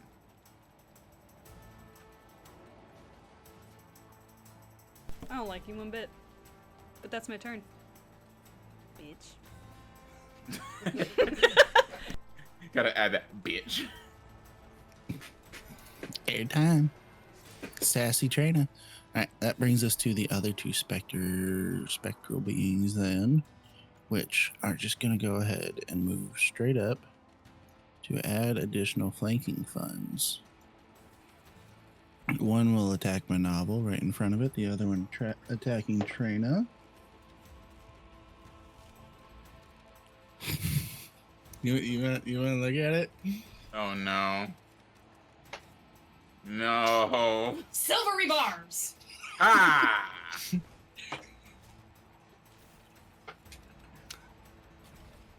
No. It still hits with a 19 though. But it's not a crit.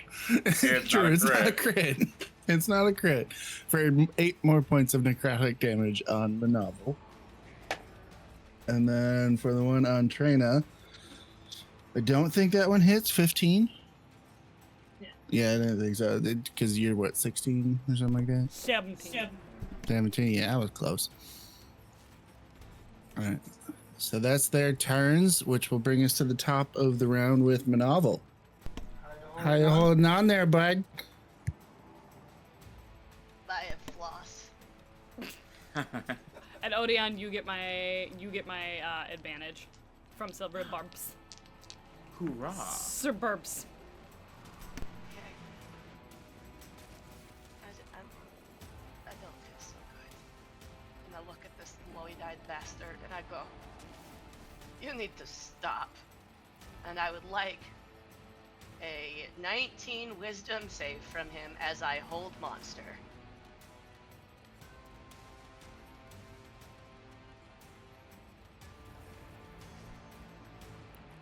$18.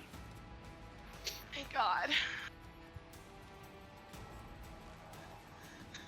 However, No. No, however. No, and then. hold monster gives restrained condition, correct? Paralyzed.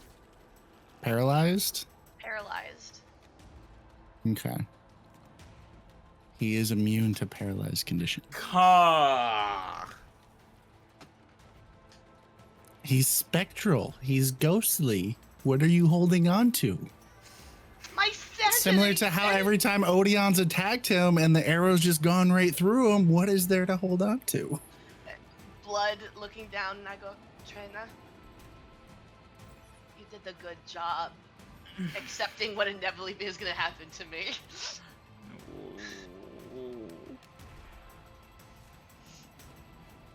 Odeon, take care of Trina. Don't. No. We're all making it out of this. Got 23 max hit points. If he crits me again, he can out Monoval right now. Like, he doesn't have to do much to actually just one-off me. We're all going to make it out of this.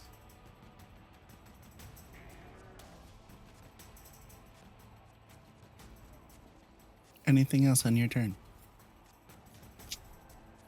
Shut the fuck up and go to the next person's turn.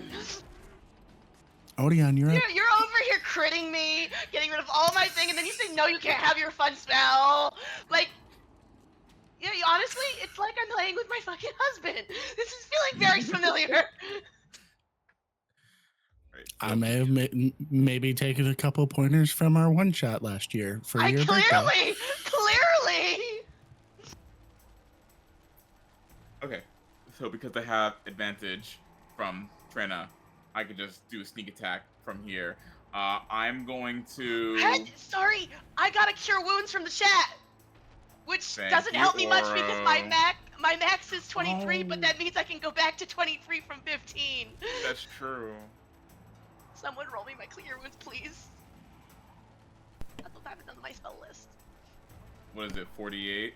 It is. I mean, 48. if you want to be technical, your max was also 15 because all of it's been necrotic and has the same condition from every Oh, creature you if it didn't- drops your max. Oh, you didn't say it last time, so I didn't readjust. So I don't need cure Oh. wounds because I So can't cure wounds doesn't heal. help at all then. Yeah, I can't heal, hun. I'm so However, sorry.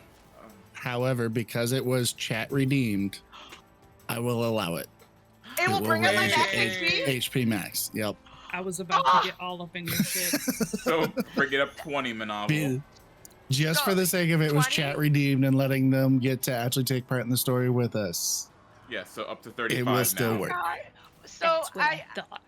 so I think that what would what a chat spiration healing look like? I feel like Joanna kind of curls up into my thing and just says, "No, you're okay. You're okay."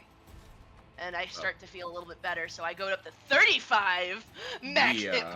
points. The snow whips across, and it cleans some of the blood off of your face.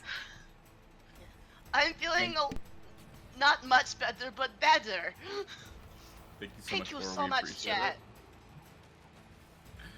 it. Alright, I'm going to take aim at the spectral figure standing in front of Monoval, the one left to the main guy. Come on. Oh, and I have advantage, so I'm keeping that in mind this time.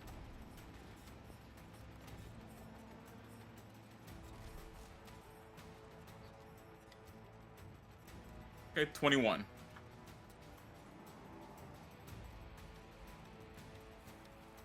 I'm assuming 21 hits.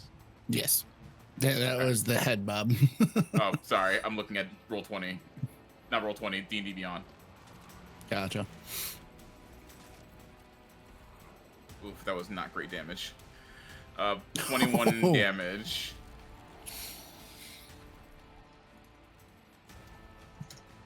All right. Similar to that of how you've been attacking the main guy, a similar thing happens with this. The arrow almost looks like it slows down just as it's about to make contact, and then a hole separates in the spectral being itself as the arrow passes through. It does damage, but not as much as it should. And this thing Actually- is still up.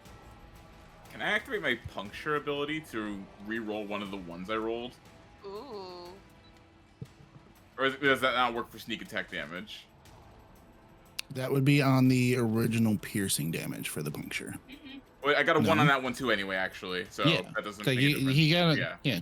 So you got a 1 on that, but Yeah. Yeah, I'm assuming what it is it probably sneak attack does the damage, does the same type of damage as what the actual attack was. It's not like it's like so many d6s of piercing damage and force damage. It's all piercing Yeah. damage. So I rolled a 2, so it went from 21 to 22. he did lose additional my part. HP, but he's still up. Damn it. Alright. Alright. Alright. And I am going to... Actually, I could probably just chill right here. Since they would all need to take attack of opportunity to get to me. So, yeah, I'll just chill right here.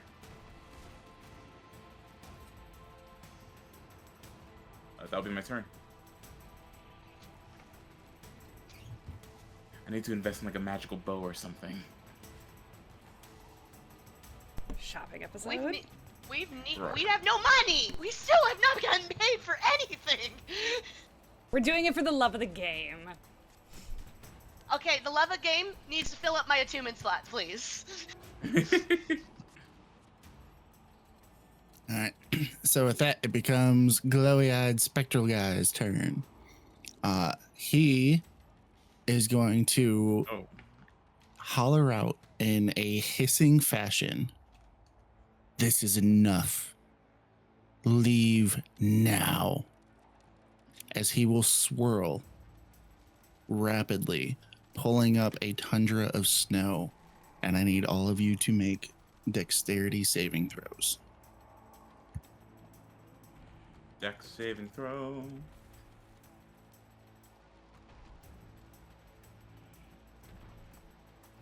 $23.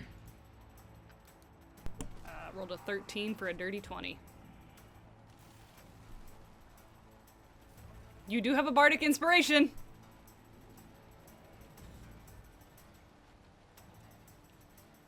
You're muted, bud. That's why. I got the 20. Oh, okay. Oh, okay. And I rolled it in there. I got the 20. Ah, I have were dice muted, so rolling you just turned heard off, so I silence. can't I see got a it. 19. Yeah, I got a 19. Sorry, I don't have advantage on that. Beautiful. All three of you will pass, as the DC was 19. Ew. Much ew. So, for what this effect is, on a pass, you will not be pushed back, and you will take half damage. And this will not affect your max HP, because from the swirling tundra, you are hit with ice shards. And you will take, after having it, the original damage was 21. So, after half, 10 points of frozen damage as you get hit with different ice shards and such that are flying around in this tundra. And Odeon, you passed and have evasion, so you do not take any damage whatsoever.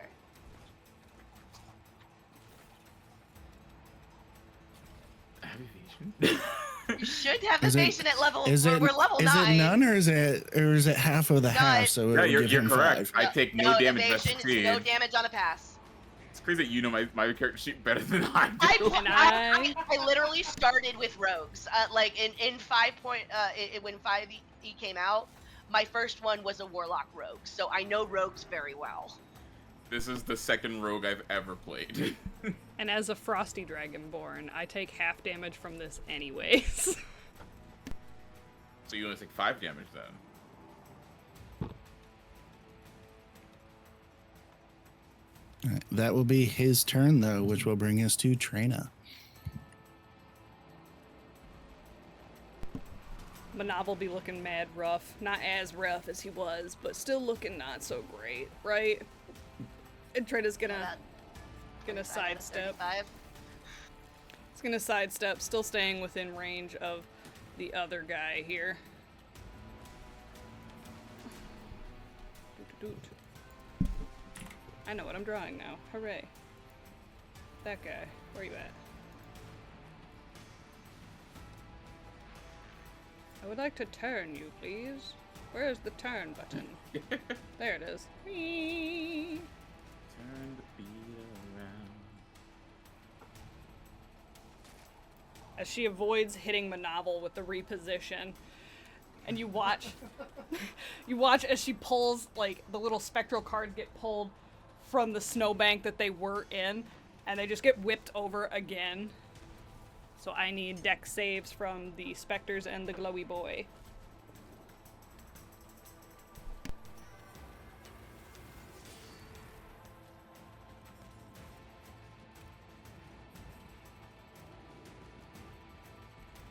$17, 19, and a nat 20 for a 26.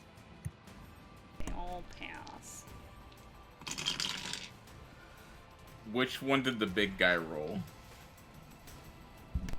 He was the nat 20 for the 26. Silvery barbs.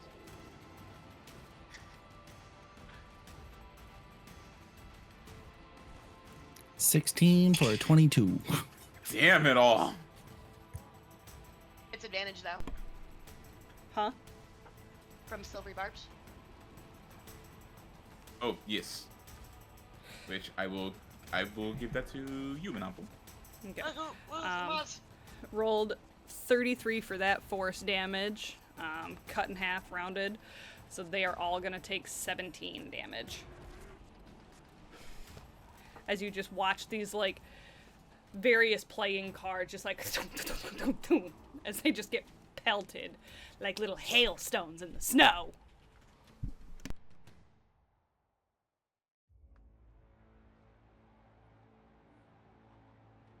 And All right. and- That will be enough to drop one of the spectral beings, specifically the one that was next to Monoval. Big dude with the glowy eyes still up, other one hanging on by a thread. and You we- see as the cards got sent and ripped through him, the holes that were left are still there.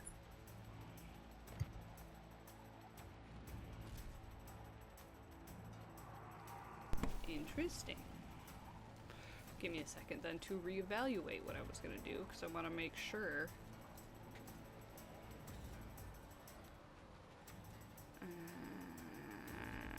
Damn. Okay. The guy that has the glowy eyes, he still has remnants of these cards getting hit. That's who it was that you said still looks like it's been doing the thing? Essentially, it's his sign of being bloody, but it's the other. But the other guy with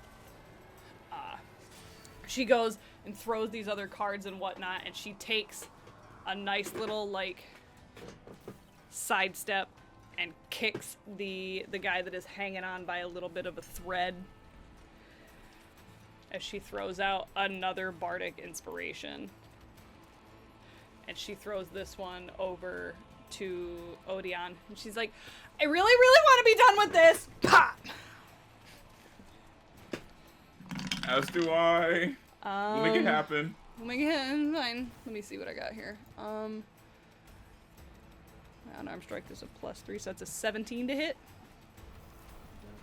Perfect. Hooray. Ka-chow. Oh, never mind. It's even higher than that. I looked at the wrong one. It's the bardic damage, not the unarmed strike. My bad.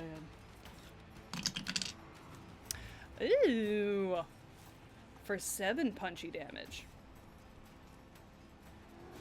Ta-da!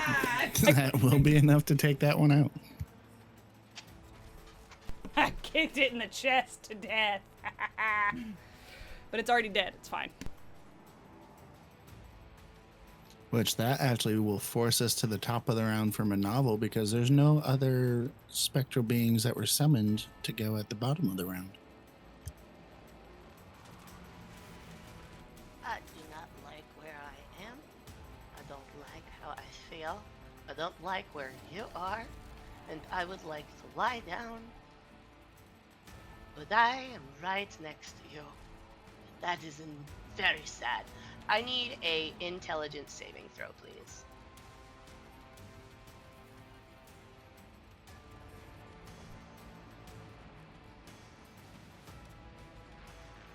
You are muted.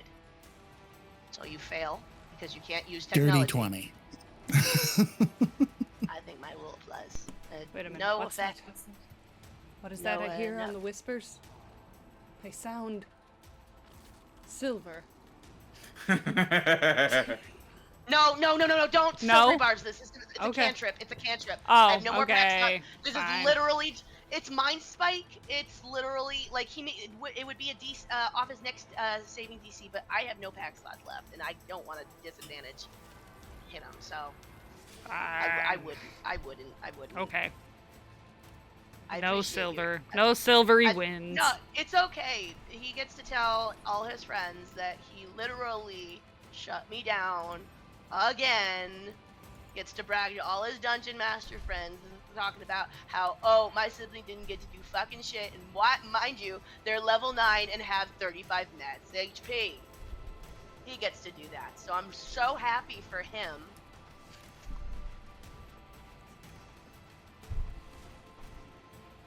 I think somebody's a little salty. No, it's all in the love of the game. Is there anything else you'd like to use on your turn? Oh, wait, hold on. I think there actually is a bonus action I might be. No, I'm probably immune to it too. I'm gonna try it anyway, even though it's probably not gonna work. But as What do you a have to bonus lose? action, I can go into his mind, an awakened mind, and on a DC 17 Wisdom saving throw, he'd be afraid of me. Or, yeah, on a failsafe, the creature has disadvantage on the roll against you, and you have advantage on the rolls against him. I should have been doing this the entire fucking time. My bad.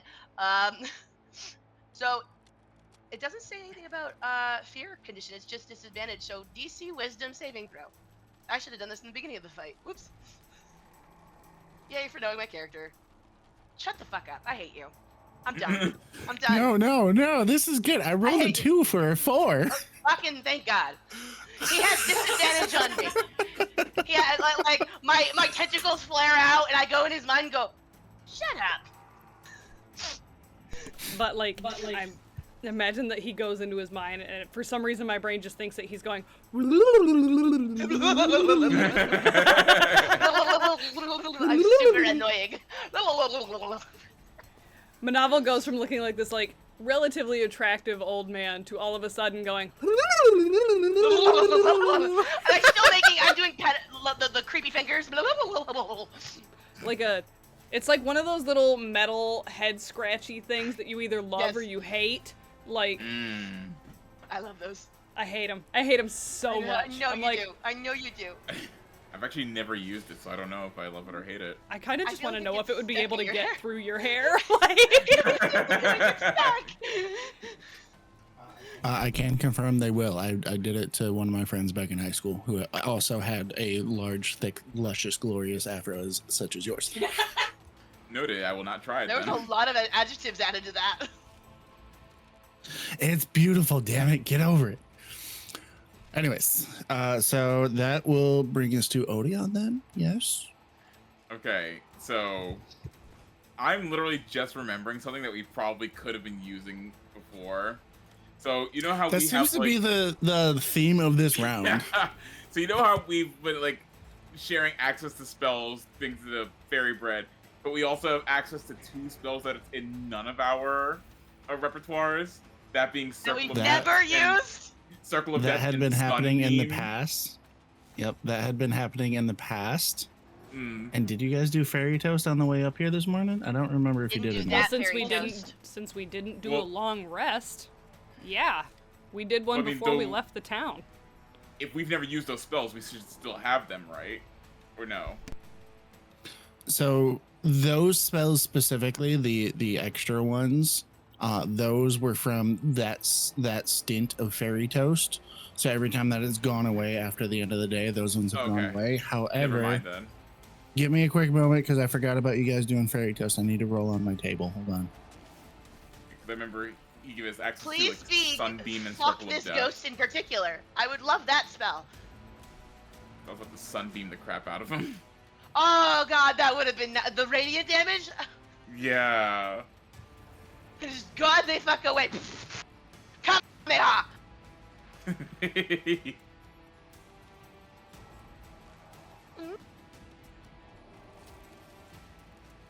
Now flip the hair. Toss, toss. Toss, toss. Toss, toss. Ball gown. yeah. If you haven't watched the new Wicked, I unfortunately have not watched either of them. I just know the memes. I'm in like a weird spot right now where like I've been trying to grow out my bangs so that I have like so that I don't have bangs anymore, but they're at that stage where I'm like I just want to cut them. I just want to cut them and get it over with because they're awful right now. They're like the worst length that everybody tells me. They're like, "Oh, no, once you get past that length, it's not that bad." But I'm like, this is atrocious. This is the worst. Like So, as someone who obviously will never ever have the opportunity to have bangs, to cut my wrists and black my eye. is bangs literally just when the Where hair are comes down you? here? Like, is there? Yeah. Is that all bangs are? Yeah. Okay. Because it's like, Wing has little tiny bangs, if you can consider those bangs, because it's kind of just the long part of the top of their hair. They don't come down enough, I would think, I also for them to just be cut this considered all off. bangs. So like, I well, feel I like mean, if I go like this, I have big forehead. big forehead. That's true. Little tiny bangs. Little tiny bangs. It makes me look like a round head. Matt says banglets. I don't know if I like the way that Banglets is sounds. awesome. But like, most of the time, I try to end my bangs right about here, like in line with my eyebrows. Which is really funny when they grow out just enough that they cover my eyebrows, so it's kind of like just ends right here. But you know, more attractive than this. No, you perfect right there. Your bangs look fantastic. Okay. The additional spell that you learn from this round of Fairy Toast that seemingly you don't know where it comes from is Destructive Wave. 5th level evocation spell. It is an action that requires a con save if you cast it. Destructive wave. What is You the size choose. of the wave? Because is it a cone? I feel like it's a cone. It is a The radius. 30-foot sphere from yourself because you cast it at your location. Destructive energy ripples outward from you in a 30-foot emanation, 30-foot radius from you. Each creature you choose in that area must make a Constitution saving throw. Failed save target takes 5d6 thunder damage and 5d6 radiant or necrotic damage, your choice, and would have the prone condition. On a successful save, target takes half damage only. Now, okay, good. It does say creatures you choose, so I can choose not to hit my friends. Okay, good. You chose us. I'd be concerned. I was gonna say, hey, if you have a chance, if you could just hold on to that thought, I could get us both out the way. But if you can choose who it hits, by all means, smack away, babes. All right, gonna come out from behind the mirrors. Ta-da. Just gonna get right up in his freaking face. Strength saving throw. Wait, what? Why? Huh? Mirror. For the same reason that Trina had to earlier, because of where you passed by the mirror. Dang it! I could. But you have a you're- bardic inspiration, if that helps That- at all. Does that give me plus what? D8. It's a D8. D8. Okay.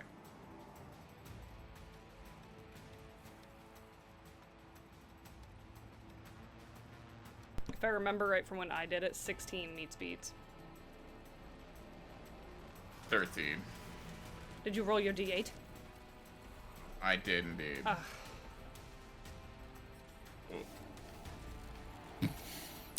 With that, you will be pushed 15 feet, and I need a dexterity saving throw to find out if you land prone or not. I was just getting in his face for style points. How dare you? You threw off my groove.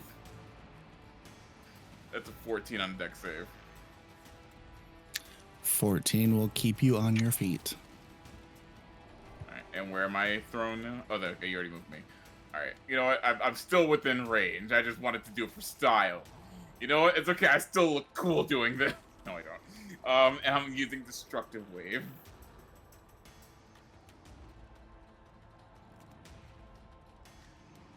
So that is going to be a con save. I assume it's using my own spellcasting DC, yes. I would imagine so. So DC 14. Oof, that's not high. It will fail, though, with a 13. Yeah! Damn. 10 plus 3. Damn. So 5d6 thunder and 5d6 radiance.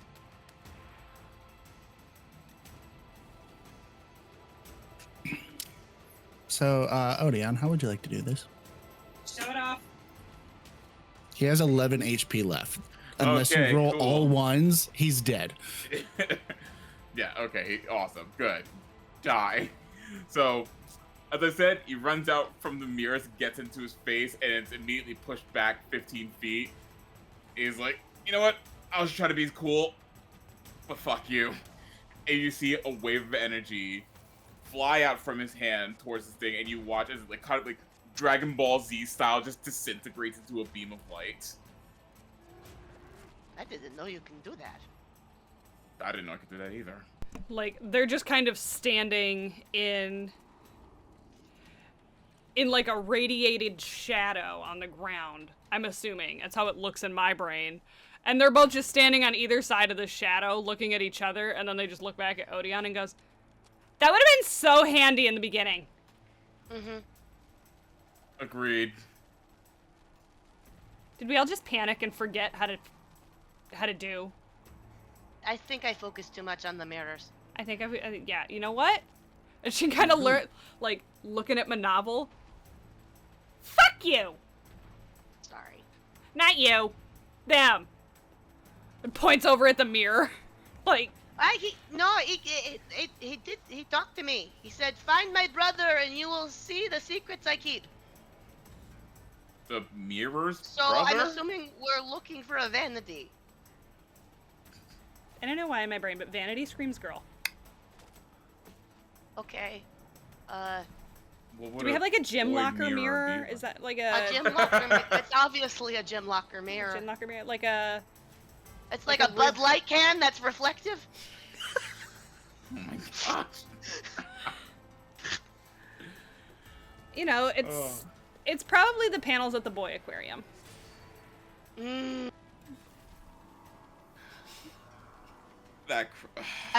I'll go back to these mirrors and just kind of like, now that I have time to like trying to deduce what's going on with them. Before you do that, how want focused to. were you on Big Bad Evil Guy? Uh-oh. I was being fucking maimed by him. So as intimate and close as you would to have someone inside your heart. Literally. Beautiful. As he disintegrates into the beam of light, I don't like this. you see an object fall to the ground from his spectral being as it withers away. It has a slight golden aura shine to it. Can I catch it? Before it falls? You can catch it, you can pick it up off the ground, whichever works for you. I want the cool catch it. A little bit of blood falls from your nose as you leap forward. You are now holding on to an amulet of health. Sick.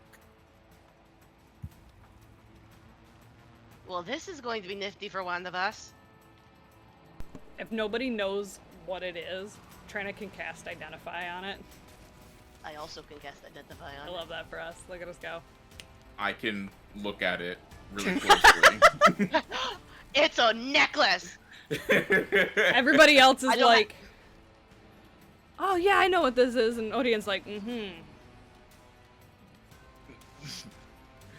Like, Cast I don't have Identify a on clue it. what's going on, but I'll pretend like I do. I'll cast Identify and be like, it's going to help us with our situation with our constitution. Our ability to stay up. I concur. Alright, so casting the spell on it, it is canonically an amulet of health. So becoming attuned to it and wearing it automatically makes your constitution 19 and will boost your health, your max HP accordingly with the modifier. And it is retroactive over every level. In addition, though, because I like homebrew stuff, this is a specialized amulet of health, where in this instance, once per day, you can use its power to regain 20 HP. Resets every day. So I don't know who wants it, because we killed it together. Realistically, I'm kind of full up. If nobody else wants it, I'll take it, because, like, I enjoy being healthy. But, like, if somebody else needs it more than me, that's so fine. I have We can take turns with it. I have literally all of my attunement slots open, guys. That's why I was like, listen, I'm kind of full. I mean, I'll take it if you want to give it to me, but, like, Oh, it's I not have a Rod of the necessary. Pack Keeper, and that is it. But what is your con mod at, Odeon? Con. My con is a 14, so it's a +2. So mine is also a +2, so it'll help us equally. So rock paper scissors. Why don't you hang on to it? I love you. Does this help with my max HP situation that I have right now? Yeah. Great question. Not at this exact moment because A, you still have to get attuned to it, which takes time, and B, your max HP will reset Oh, after we're a gonna long have rest. time. We're timing. We're timing now. We're timing now. I am in pain. All right. So, question for the group: did we want to just keep going and finish out the episode, or did we want to take a break and come back? Just because that was a longer combat. I would say just finish out the episode. It's already almost 11 o'clock. Okay. Finish it up. All right. So, heading over to the mirrors, what are you looking for anything in particular, or are we just looking at all of the mirrors now? I'm trying to deduce who's talking to me. Why is the force field not letting me break these mirrors? Like, I'm trying to take some time and actually figure out what the fuck is going on with that. Could I also just cast Identify on the mirror? That is so much smarter than what I said. I have the spell. So much better. Do that. Yeah. Monoval is just a little too preoccupied with how much damage they had taken. I'm feeling about a quarter of myself. All right. So while you look up what Identify does to remind me specifically what information I may need to give Monoval, as you look at the mirrors, you see the far left is showing a reflection. And going back to the original description of the one in the middle that you had looked at originally, the intricate carvings and then the two little blip locations at the top of the oval. One was lit with a small green flame, the other one was not.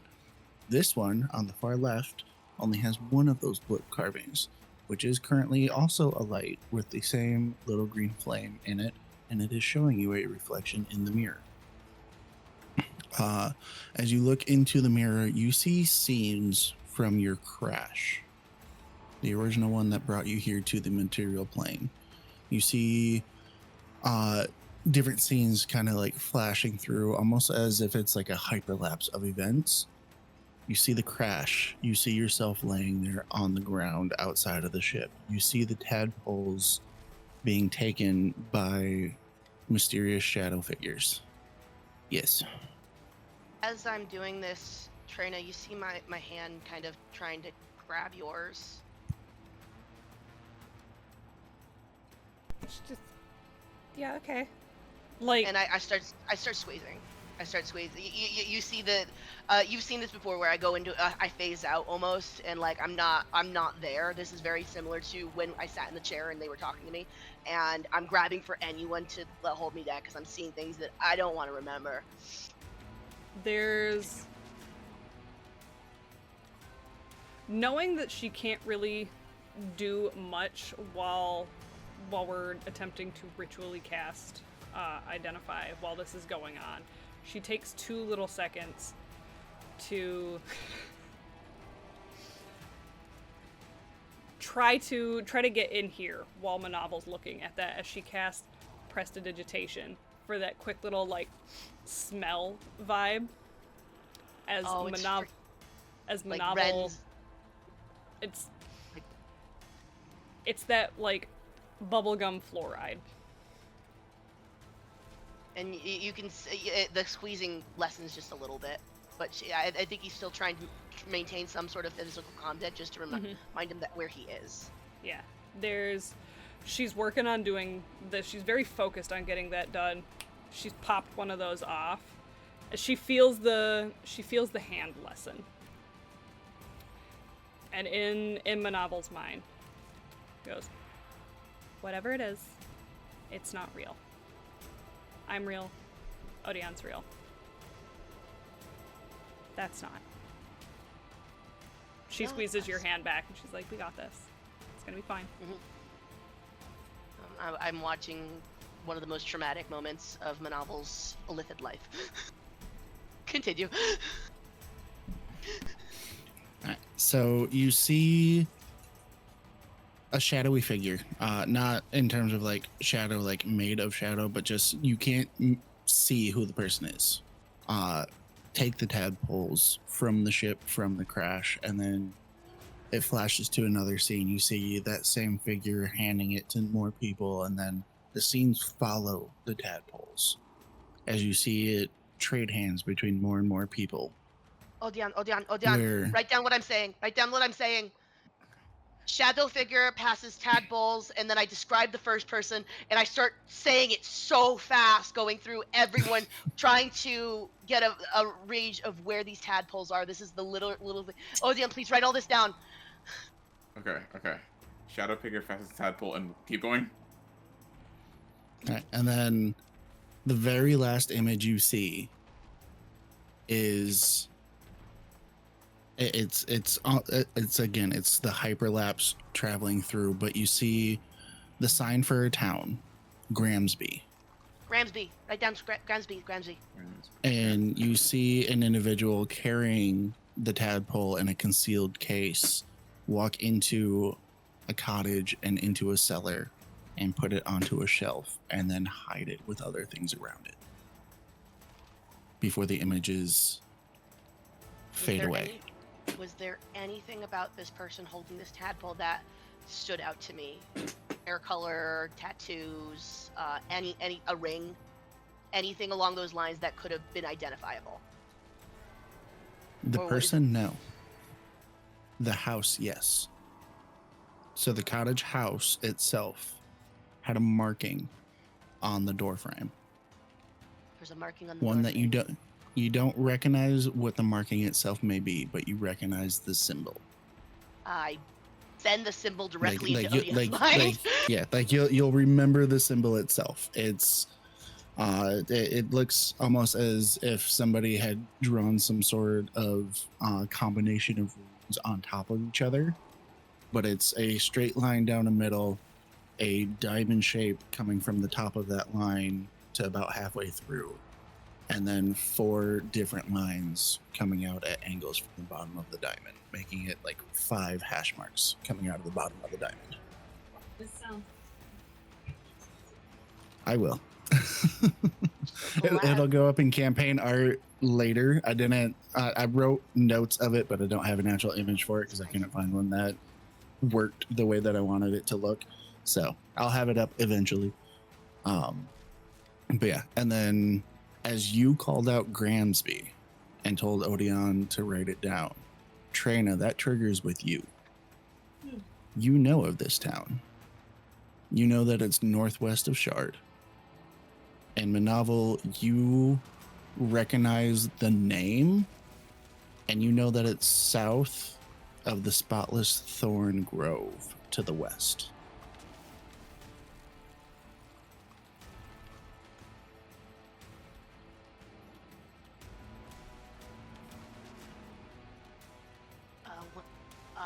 I told you guys about the tadpoles, right?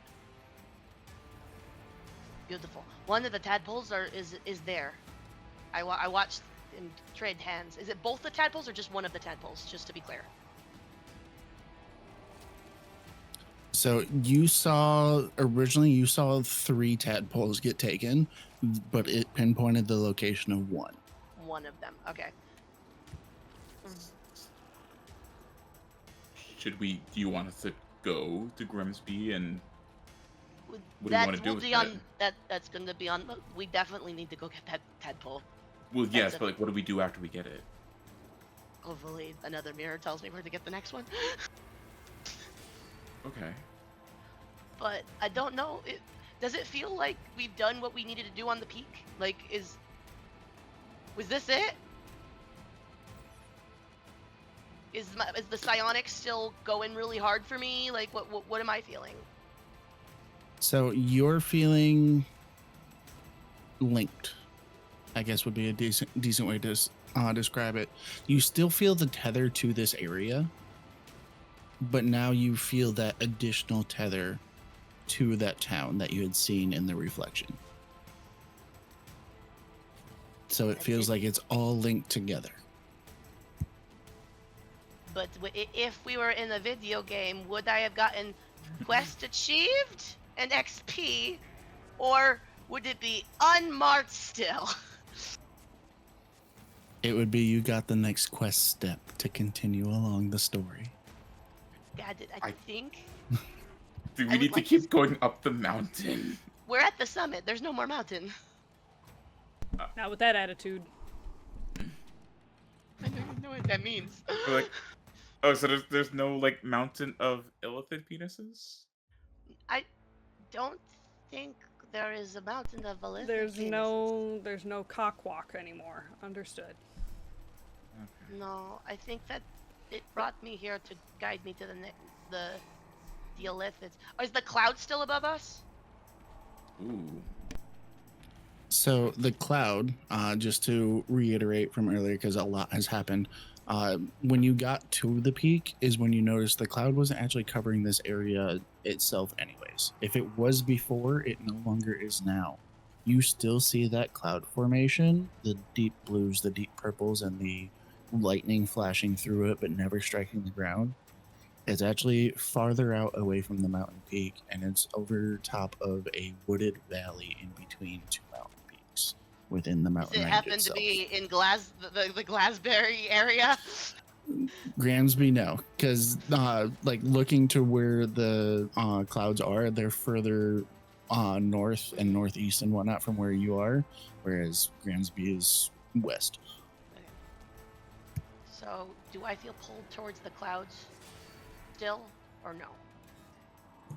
You don't feel pulled towards the clouds in terms of the telepathic link and such that brought you here originally, but you do have a little bit of a sickening feeling in the pit of your stomach as you look at the clouds themselves.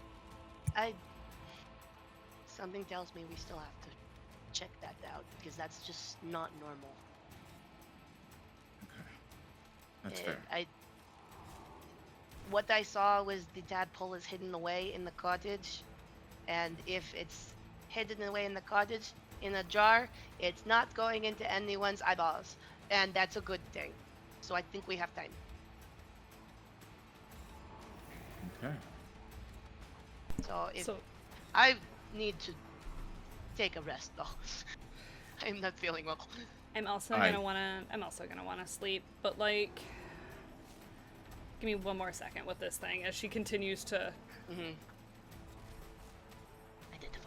Identify. While Trina is identifying, can I just step over to the desk to see if there's any kind of paperwork that could be useful to us? Odian finds the Carmid illicit. You never know what could be on there. Like, I mean, it could be nothing, but it's worth looking at. All right, so the ruined table, the desk over in the corner, you see remnants of paper, but no writing on them. So minor alchemy supplies, like leftover bits and bobs of stems from plants, a couple random leaves of herbs and such here and there. The most interesting thing found on the table, though, at least in my opinion, is a worn and chipped dagger that has a green hue stained to the blade, and signs of many burned candles that once lit the table surrounding that blade. Interesting.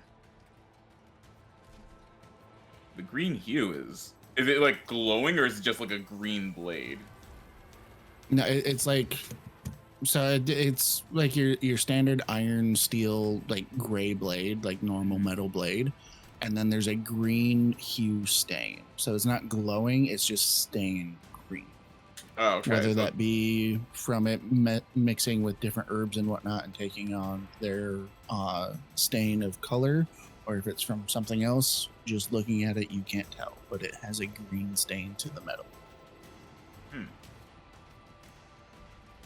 Could be worth something. I'll pick it up, drop it in my bag. All right. As you pick it up, I need you to make a Constitution saving throw, please. Son of a bitch.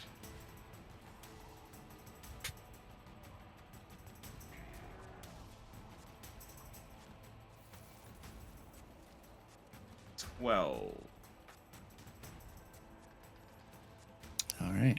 As you pick it up, I imagine you grab it by its handle, the hilt, not by the blade. Yeah.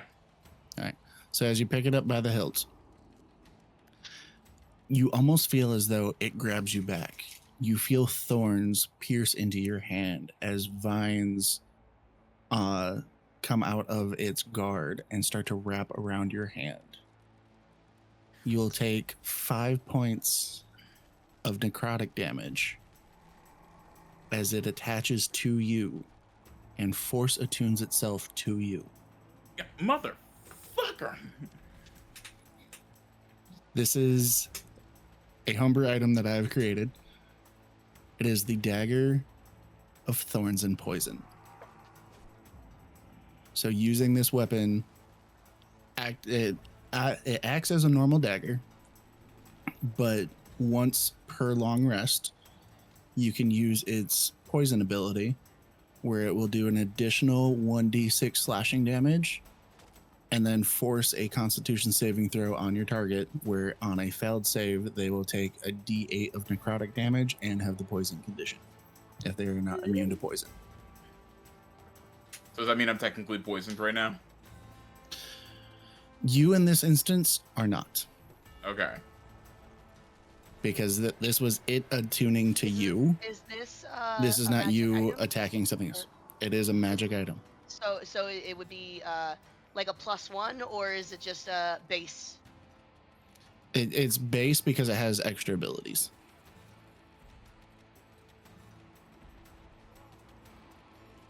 Okay.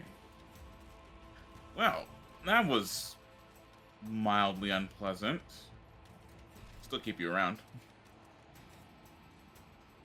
Not sure if I have a choice, considering you kind of wrapped yourself around me for a second. I'm talking to a dagger. What have you found about the mirror? Casting Identify. Casting Identify on the mirror. Please read off what information you may be gaining. If the object is a magic item or some other magical object, you learn its properties, how to use them, whether it requires attunement, how many charges it has, if any. You learn whether any ongoing spells are affecting the item and what they are. If the item was created by a spell, you learn the spell's name.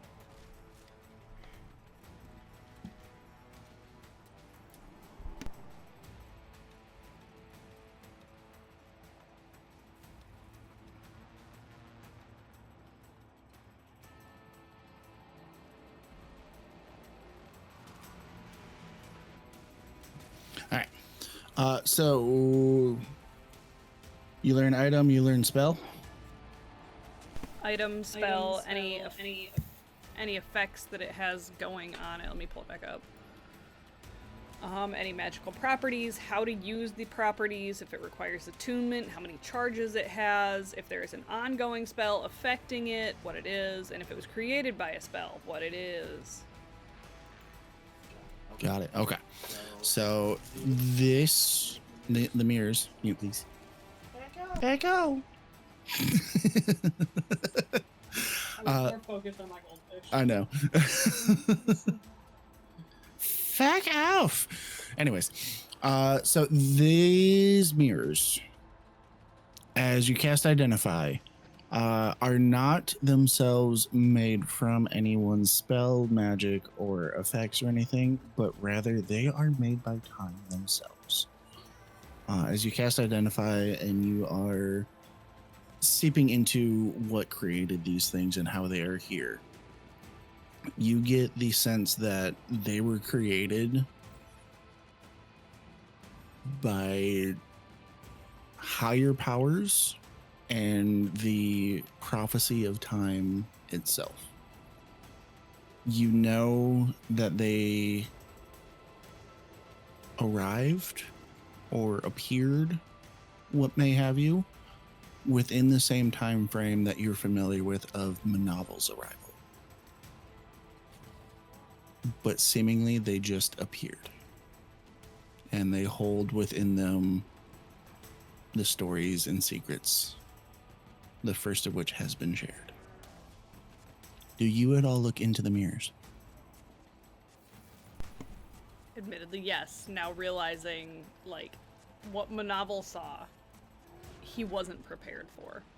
Trina understanding that these mirrors hold stuff. She's gonna take a second while she's casting Identify, because I imagine she kind of just sits there and studies the mirrors while they're doing that, realizing what they are and that they're not any incredibly magic crazy mirror that she kind of wants to just like take back to the house and put it in the bathroom. But like, I digress. Is gonna kind of sit up and like, she looks at like her hands for a minute, and then she looks up and tries to figure out what she can see in the 2 remaining mirrors.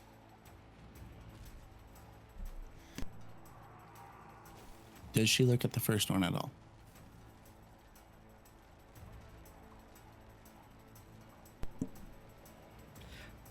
Admittedly, probably not if that was the one that Monoval looked at, because in her brain, that one held something, the middle one held something, and the other one's gonna hold something, so like, she's gonna look at one that we don't know what's in it yet, you know? All right. So, for the sake of expediency, you see the same carvings and such. You see the same blips at the top. Monoval had seen a small green flame lighting the blips. Looking at the second and third mirror, you see the same intricate carvings.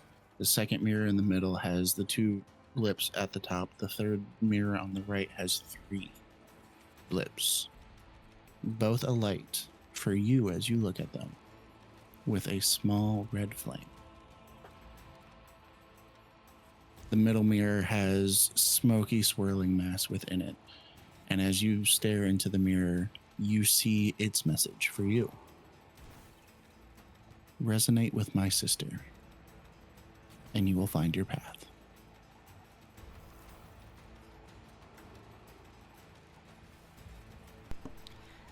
Did you say that you saw something about a brother? Yeah, it said, "Find my brother, and you will see the secrets I keep." Because I got something different. I got... What'd yours say? What'd you say it was? Resonate with my sister and find the path you seek, or something like that? So I looked You at will that find one, your and path. then I looked at this one. So is the other one the sister? And she's gonna look at the other one. All right, so as you look at the first one with just the single blip, which is a light in your presence, you see a natural reflection. Similar to that of what Monoval had seen, where it was a hyperlapsed path, or hyperlapse images of the past. You too see your own past. You see Ren coming from the Feywild into Ravenheim, finding the town of Shard, establishing the tavern, establishing her relationships and such around the city. As she raises you, you see yourself growing as a child. You see Karash from back when he worked with your mother, and the different things that you used to do where he would play with you outside, and the stories that he had mentioned of foraging for apples and such on the city outskirts and everything to make ciders back at the inn. And as time continues on, you see yourself practicing with the bond.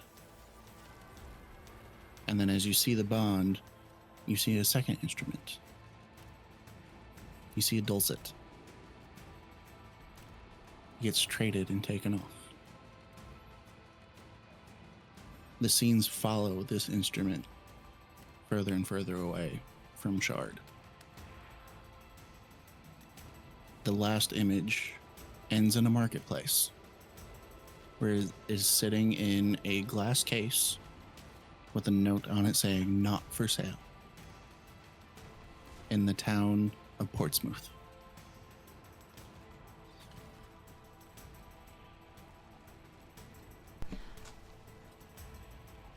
So I really don't think that that's what you saw. I think I gotta go to Portsmouth. Oh, yeah, look at the mirror. But like, Alright. to be totally fair, when I said look at the other one, I meant the final one. I was gonna, listen, if you was gonna give information, you was gonna give information, okay? Also, do you mean a dulcimer? Maybe. I'm sitting here and I'm like, dulcet is an adjective. Maybe.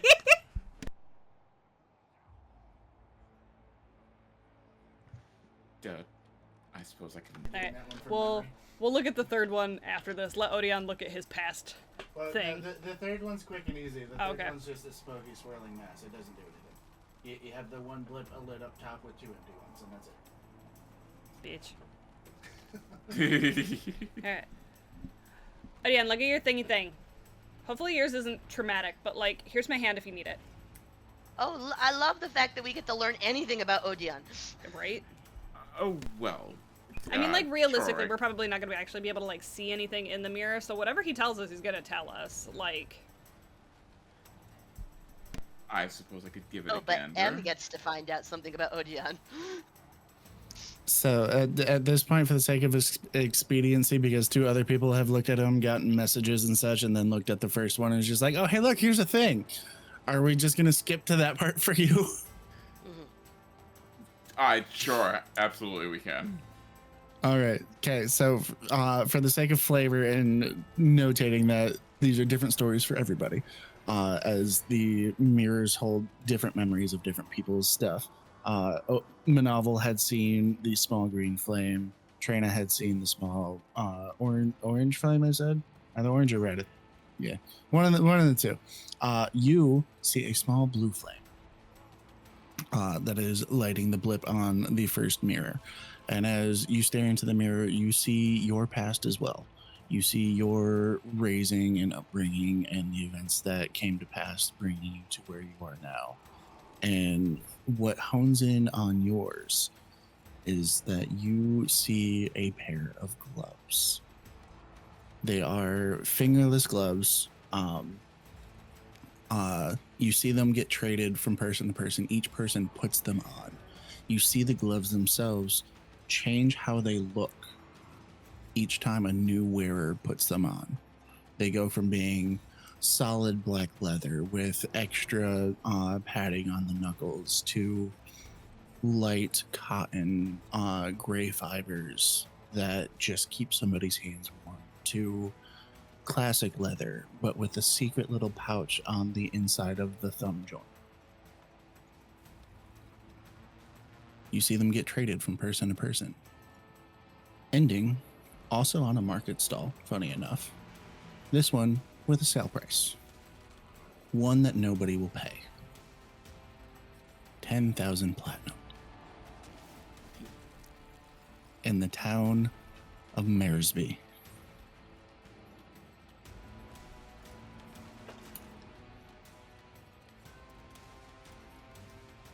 Which I did put in our chat for you to see for notes and such if you so choose. Thank you. Also I very put much it in- misspelled Maresby. Yeah, I'll also throw it in Twitch chat just for fun. Yeah, in the town of Maresby, on a market stall in the town square, listed for 10,000 platinum, is this pair of gloves.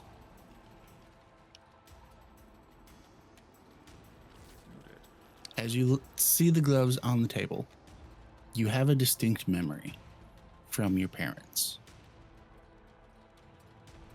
And you know that you must find these gloves.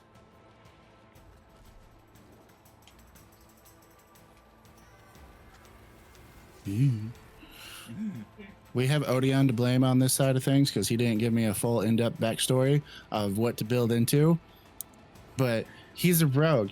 Rogues like wearing gloves that do cool things. So I've made cool glove things that I'm also now poking you saying, hey, give me backstory shit to build off of. Fair enough. He's a edgelord, roguey boy. He likes fingerless gloves. Okay. How dare not the edgelord. So like, since it feels like this is where we're gonna take a long rest, as I'm gonna cast Tiny Hut, protect us from the elements and shit. Rah rah. Do we level up, DM? Do we level up? We level up. We level up. Do we level up? Can I get your number? I get your number? Can I have it? Can I get that number that telepathically connects me to you? I don't know You why got you games on your asked. Back phone? of your head looks ridiculous. The back of your head look ridiculous. Hey, you got games on your phone? You got games on your phone? Oh, shit. I feel like we haven't spent a whole lot of time at this level yet. But yes, we level up because it's the start of a new series of adventures. Yay. Hoorah. So just to be clear, there's nothing else on this mountain, but there's more of stuff on the other mountain. Or further into the mountain. Yes? The mountains work. The clouds are over on top of the valley in between this mountain peak and the next mountain peak. Sounds good. I want to figure out what the fuck's going on with those.